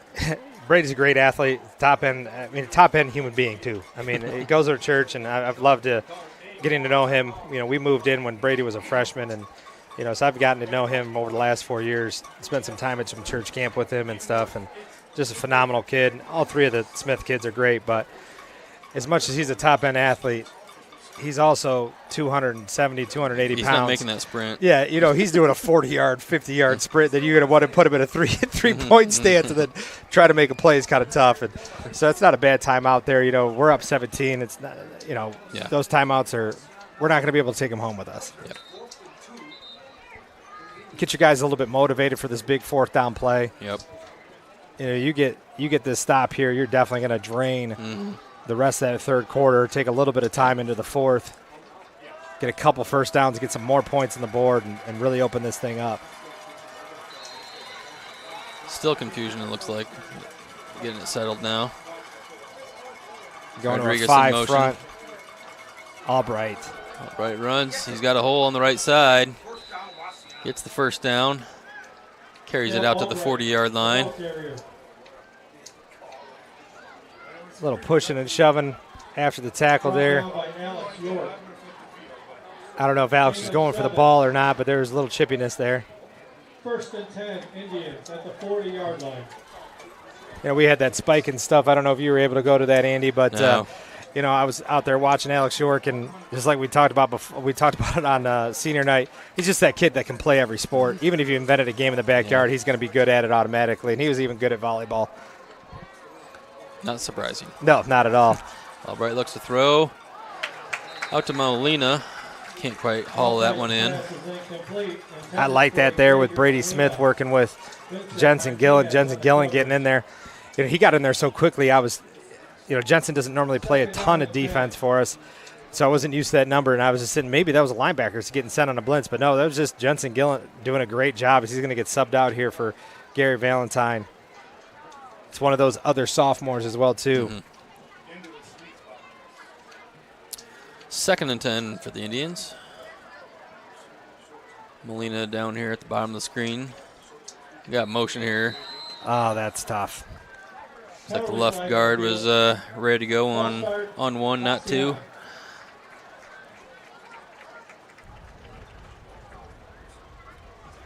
I'll back him up 5.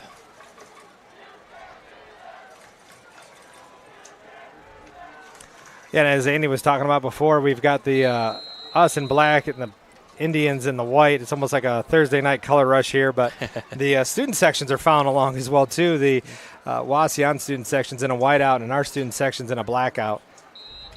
Kind of a cool atmosphere, kind of cool to be able to see that. We got a clock issue here.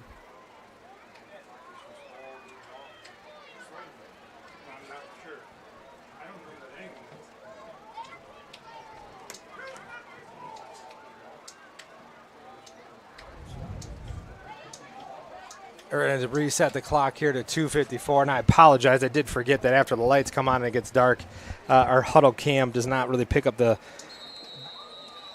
scoreboard all that well, so it's 2:54, 17-0 Panthers. It's caught. Caught by Peasley right at the 49-yard line. That seems to be the only spot that Albright throws is right there about 10, 12 yards on the left-hand side. Over the left-hand side. Yep, for the left-hand quarterback. Yep. And Lohman was backpedaling and giving that soft coverage there. Kind of like he was kind of running a fade route, but it just seemed like Albright might not have had that deep enough of an arm. Just kind of threw that a little bit short. Sometimes you see quarterbacks do that intentionally, try to get that pass interference call, but he was kind of open, and that's kind of his favorite spot to throw the ball. So brings up 3rd and 2. 4 for the first down. Seems like it's throws to the left, runs to the right. Yeah, and you hate to see them get a first down on 3rd, but you keep forcing them to these 3rd downs. This just keeps extending this drive. The Panthers they're playing with the clock. Indians are playing against the clock and against the Panthers. With 1:50 left in the 3rd quarter, Panthers up 17. Yeah. No matter how you slice it, it's a 3-possession game. So yep. They've got to try to score quick. That's just not happening. Panthers with the stop. Yeah, Marcus Nagel on the blitz there. Locking up that leg, getting the toe pick is what he would call that, trying to score 3 points. I did learn it's not 2 anymore, it's 3 points. So, carrying that wrestling over to him. But he did a great job of holding him up, waiting for the rest of the Panthers to be able to make that tackle. Loss of 1. We got a referee timeout here. I think we got an equipment issue or something here.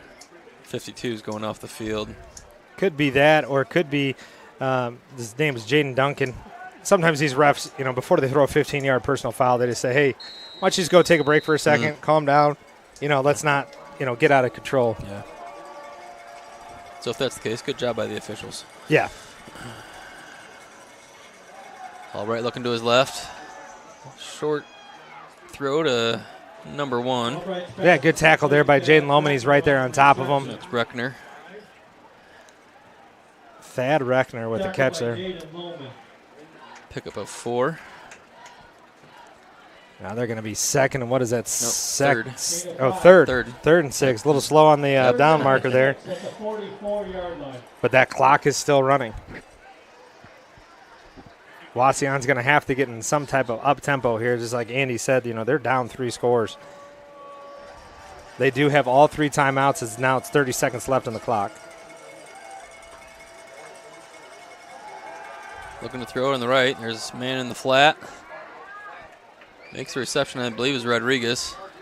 Gunnar Taylor holds him up, waits for the rest of the clan of Panthers there. It's going to put him in 4th down. Gunnar Taylor on the tackle. And you see number 52 coming back onto the field for the Indians. 4th and 2. That gave Dominic Geary a chance to play for a couple plays there. End of the 3rd quarter. 17-0 Panthers. Yeah, you really can't ask for too much more than that. They're going to have 12 minutes. They'll have the ball here on the 40-yard line. The Indians have got to figure out some type of way to get some type of up-tempo. They're really eating up a lot of that play clock, getting these plays called in. Maybe try to call 2 plays at a time, or maybe just go on set instead of on 1. Something. And they're getting 4 or 5 yards, but that's not going to cut it. No, not at all.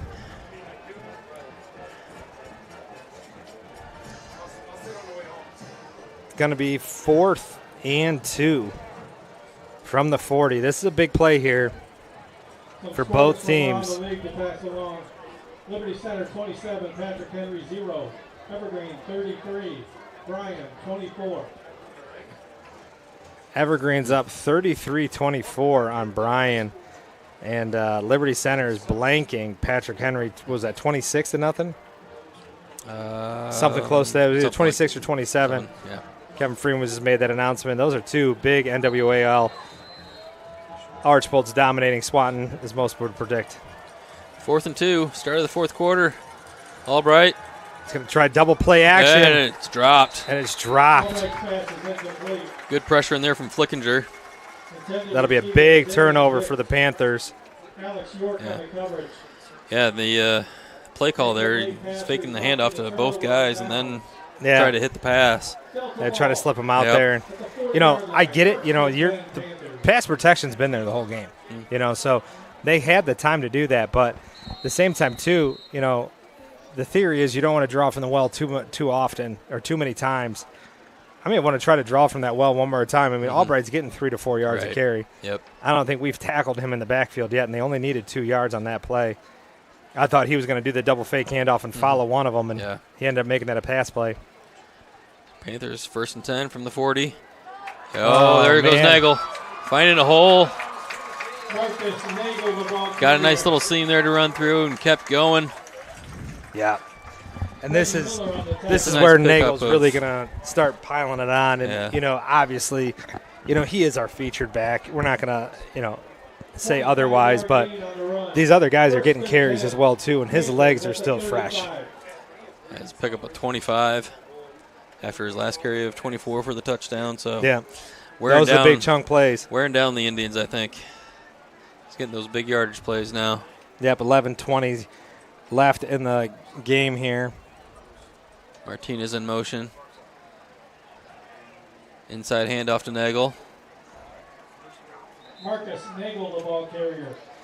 And the other thing as well, too, is as the coaches are doing this and I want to just kind of help people be more educated about how football works, a lot of these type of wrinkles and other things as well, you saw that they still carried out that handoff to the sweep with Gunnar Taylor. You're also looking to see what they do when that happens. Is that play going to be open where you fake the handoff up the middle to Nagel and then actually give it to Taylor? And you're not changing a whole lot with the play. How are they handling those types of things, changing formations, all that other type of stuff? Dominic Sawyers entered the game and for Martinez. So we'll see what the Panthers do with this backfield. Sawyers goes in motion. He goes and kicks out the defensive end. And that's what he's going to bring to the table. He's not going to be that flashy, flash and pan type guy that Vinny Martinez is, where he's going to make those big cuts, cut to the outside, and maybe bust one deep. Sawyers is just going to come in there. He's going to blow up your D end. And he's going to enjoy doing it, and he's going to want to do it over and over again. Yep. It's a glorified guard. Yes. I was talking to some friends about that today. As we kind of, I think teams in the NFL that are using fullbacks traditionally are 20-1 right now. 3rd and 1. Handoff goes to Nagel. He finds a big opening on the left-hand side. There'll be a foot race to the corner. Going to the corner. Oh, he gets him chopped down. That was a great tackle there by number 17. Nagel wanted to lower He wanted to lower the shoulder, and 17 went low. Just chopped the feet right out from underneath him. Yeah, Van Etten right there with a nice tackle. That would have been nice to see Nagel go to the hurdle on that. Yes, I don't think you thought he was going to get chopped there, but he did. Yeah. We're going to get a holding call on Delta. Bring that one all the way back. But it was a spot of the foul penalty, so we'll see where this actually puts them. It's not going to be as bad as everybody thinks because the hold happened all the way up on the 20-yard line, well past the first down. So, it's going to put them in 3rd and manageable, 3rd and medium, 3rd and long. What I was talking to my friends about is I've seen a lot of teams use a tight end or a guard or even a D tackle sometimes as a fullback instead of having to give up one of your position players. All right, so it'll be 3rd and 5. Taylor in motion at the bottom of your screen. Inside handoff goes to Martinez. Not much there. Yeah. And just like what I was talking about before, sometimes you draw from the well too often. Yeah. And when you're trying to run some kind of, diversion play or counter play or, you're trying to make everybody think the ball is going all over the place, if you do that too often, they kind of pick up on that little bit of a gimmick there. I think that's kind of what Wauseon did. 4th and 4 from the 29-yard line. 9-10 left. Alex York comes into the game for Valentine. Got Cade Leonard-Moot splitting out wide to the top of your screen. You got spreading it out all over the field for the Panthers. Freese looks to his left, drops back, goes to his right. And good coverage. Good coverage out there by the Indians. Yeah, and you can tell Emmerich had a clear look he wanted to throw to right off the bat, and it just wasn't open there on the left side or on the bottom of the screen. Incomplete pass. So it'll be a turnover on downs for the first time for the Panthers. Wauseon's first stop. So 8:48 left to play in the game. Panthers up 17-0. Yeah, and that's a great point. I didn't even think about it. We've only had the ball 3 times. We scored all 3 times. Mm-hmm. There hasn't been a punt yet in this whole entire game. Right. It's either turnover on downs or somebody scores, or a turnover itself. 8:48 left. Panthers up 17-0. Wauseon spreads it out. One man in the backfield. Looks to his left. Out to the flat there. I think that's Molina. He gets hit hard by... Albright's pass is complete. Xavier Molina. Not sure who. Alex York on that tackle. York. There we go. They did get 5 yards on that. Maybe 4. It's hard to tell from our angle here. Looks like the stick is at the 5. 2nd and 5. Yeah, 2nd and 5. And that's the thing. We just give up a lot on those screen passes. Not too many deep plays on it, but yeah, right. fine. Yeah, keep them in play. 5 yards. We'll give them that. Got trips down here at the bottom of the screen. Lohman trying to pick up somebody, but Albright's going to run this one up the middle. Kel Albright, the ball carrier. Spread him out and run it up the middle. Yeah, Nagel did a great job of. He didn't get off his block, but he still somehow figured out a way to get that tackle. Just grabbed him with one arm. Yep. That's what happens, kids, when you live in the weight room. You can do plays like that. You can do things that other people can't. Littermood on the tackle along with Marcus Nagel. It'll be a first down for the Indians. Ball gets spotted on the 43-yard line. 1st and 10, Indians at the 43-yard line. Clock is running.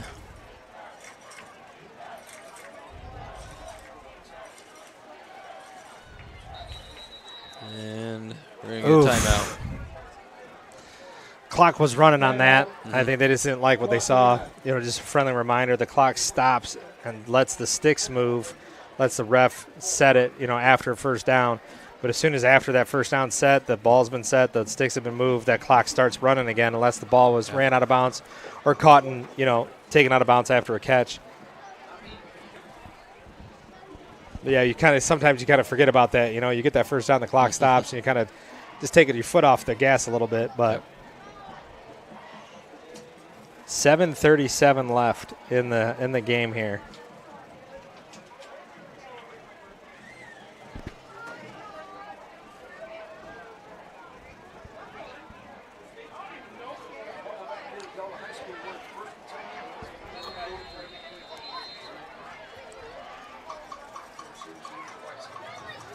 Albright drops back, looks to throw. To his right, he finds Molina. Gunnar Taylor out there. He slipped.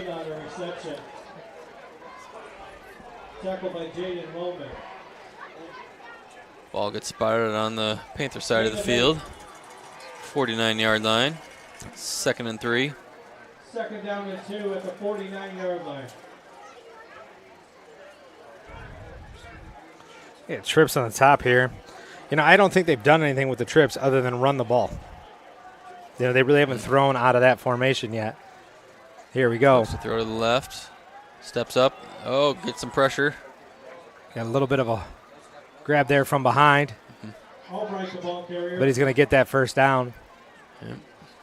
This is one of the first times we had a really good angle looking at Albright running, and that guy is fast. I did not realize how fast he was. He is super quick. Ball gets spotted at the 45. 1st and 10 for the Indians. Looks like they got trips to the top of the screen. Peasley down here at the bottom. They did try to throw out of that last time, but Albright didn't see anything, so he ran it. Looks to the left. Oh, that ball's up in the air. Oh, he's able to stick with it. Is that Bolton? It should be Hayden Bolton. That is Bolton again with an interception, and he's going to get a flag. That's the 2nd time he's done that this year. He just gets real excited. He's just, I got to think it was probably maybe a language issue of some sort, but. He definitely turned towards the sideline over there. Yep. Yeah, he just gets real excited real quick. He's just one of those type of guys. So the coaches are going to get him to calm down now. Coach Moore, he coaches him in baseball, and he's got to get him to calm down there. Heck of a play, though, to be able to stay with it. Yeah. That ball bounces up in the air. That's one thing, but then it gets deflected. That's another as well too. Yeah, it was tipped. He got his hands on it. It got tipped away from him then, and he was able to stick with it and still keep his hands on it, make the grab. Yep, I didn't see any gesture or anything else like that, but he definitely said something. It would be my guess to know what that kid. He's just a high energy guy. He's a nice guy. He's just a high energy.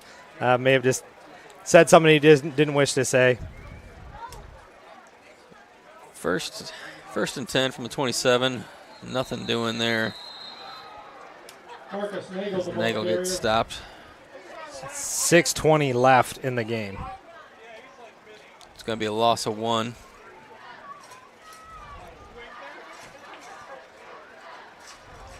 Jaden Duncan on the tackle along with a couple other Indians. You know, I think we've had some jawing issues the whole game. There's a little bit of late hits, a little bit of push and shoving on both sides. You know, I'm not being a homer. We've definitely, obviously, we just got that there flag. Should be a little bit. It's Wauseon. Yeah, it's Wauseon. You know what I mean? But I think the refs have done a really nice job of Yeah. trying to keep this under control. Yeah. I don't think anything has been, like you said, out of control there. Yeah. But it can get like that. Yep.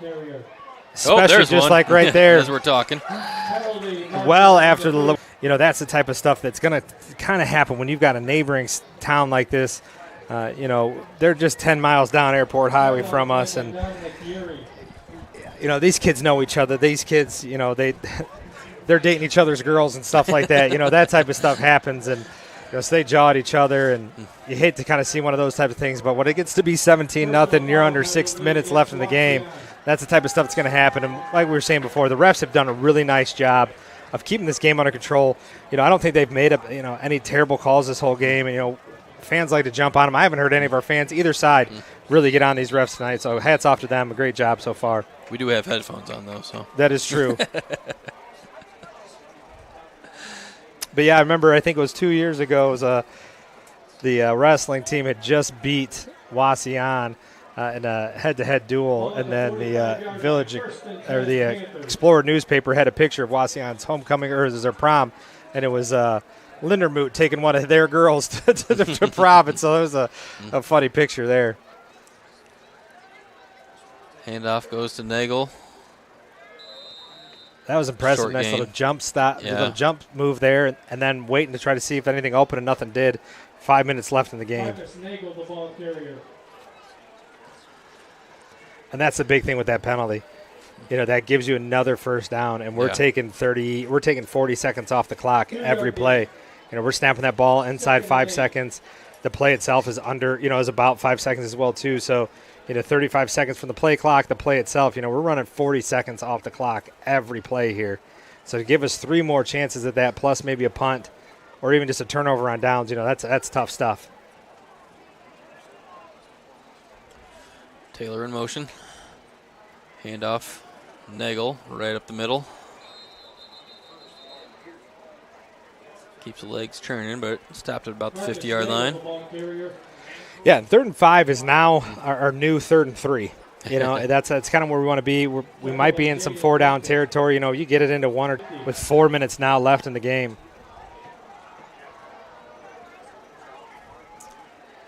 Yeah, I don't see us passing on this one. No. Naked boot with a freeze might not be terrible, though. Handoff from Martinez. Gets a couple yards there to the right, but whoa, my goodness, that was late. You could be looking at a potential ejection here. Yeah. I mean, not only was that insanely late, that was a dangerous one. But it was a dangerous tackle. I mean, even if that was done in the middle of the field, that could have been, you know, an ejection in itself. But wow. I mean, even just the tackle itself was pretty harsh. And like we just said, you know, these are the things that the refs were trying to stop from happening, and they're jumping on it every time they're going to throw that flag.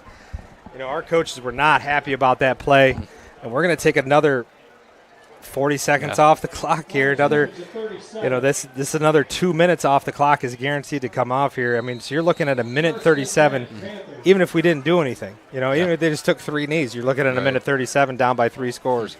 Yeah. That's pretty much the ball game right there. Yeah, any hopes of coming back is not going to happen now. They're staying in the huddle. Just running that clock down. So Panthers get set at the 37-yard line. 1st and 10. Martinez in motion to top the screen. Handoff to Nagel. Follows him in the hole there to the right. Marcus Nagel, the ball carrier. Wauseon getting a little bit chippy, and I don't want you to think that the whole team's doing this type of stuff. 1 or 2 bad eggs doesn't describe your whole team. But, you don't want to have those type of things happen. I wouldn't be surprised to see Salyers go with that kick-out block in this play right here. Yep. Nope. There it is. He kicks that guy out right there, 62. I was looking for it on the other side. Taylor with the carry out to the 30-yard line. 2:10 left in the game. Dominic Yuri on the tackle. And doesn't look like Wauseon's even going to attempt to stop the clock themselves. 3rd and 3 at the 30-yard line. So they do have 2 timeouts left. Probably hoping to try to get the stop here. I think this is definitely 4 down territory for the Panthers.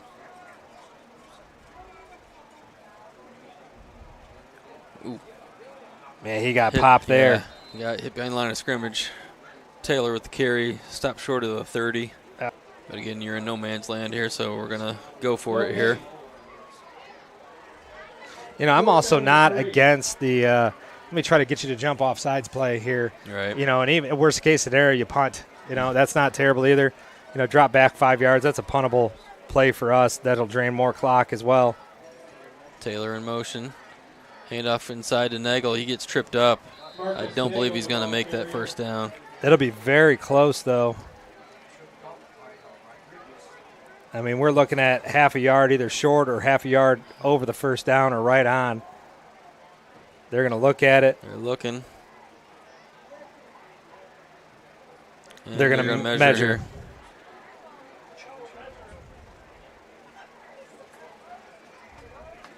He gets the 1st down here. They're going to just take some knees, and that'll be the end of the game for us.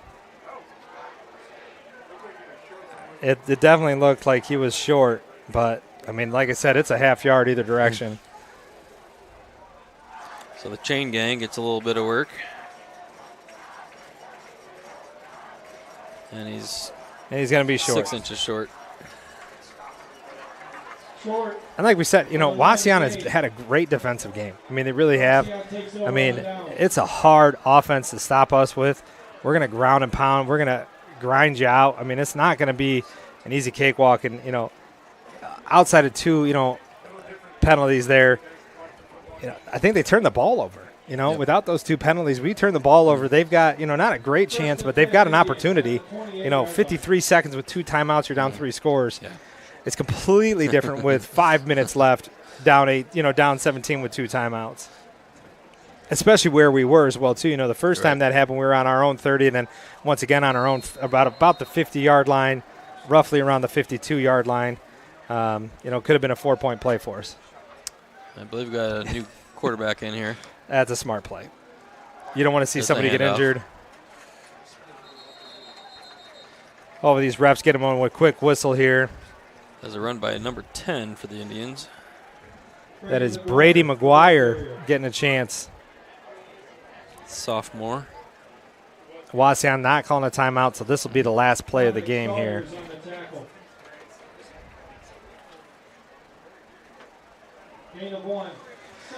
And just to let everybody know, we're going to be on the road. I don't know how it happened, but we ended up having to go to Patrick Henry next week and then followed by Liberty Center. So the next 2 games are huge games for us for playoff implications. We still have a chance to get into the playoffs. But, Andy, big things that you noticed tonight in tonight's game? Great job by the offensive line, honestly. Yes, absolutely. When you're able to hold the ball for as long as we did for those possessions. Never punt the ball tonight. Yeah. You just turned the ball over in downs late in the game when it really didn't matter at that point anymore. We were just working the clock. Yep. So, I thought fantastic offensive game. Yeah. Fantastic defensive game. Yeah, Getting for a sure. shutout against Wauseon. I mean, this is back-to-back years now beating the Indians, and I'm not sure when the last time we could say that. Yeah, for sure. And, the big thing is, even special teams, we were kicking the ball off well. Jocelyn did a great job. Kicked those couple squib kicks, and they kicked the one deep as well. So as we've got just a couple stats for you guys before we go out here. Emmerich Fries had 47 yards passing. Marcus Nagel had 132 yards rushing and 2 touchdowns. Passing yards for Wauseon, 71 and 73 yards. Like we said, they wanted to be balanced this whole game, and so they did a great job of doing that. The big thing is I think we were patient. That was the big thing, and that was the most important part, is we were patient. We had a game plan. We were going to do these certain plays in the beginning of the game, regardless if they're going to gain us 1 or 4 yards.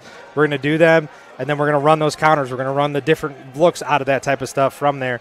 And so hats off to the coaching staff. Did a really great job. I feel like we did a pretty decent job covering that screen pass, getting through that and doing the things that we're supposed to. But this is Panther Productions Live. We want to just say thank you for you guys watching and hanging out with us tonight. And once again, thank you for Derek Fries for being able to do all that type of stuff in the beginning for you guys to be able to watch the homecoming stuff, especially those people that are out of town that can't come in to watch this. And now they've got those memories now. They'll always be on YouTube for them. So thanks to Derek Fries and the rest of the staff taking care of those types of things. This is Ken Winkler and Andy Welch here on the call tonight. And once again, drive home safe. Have a great night.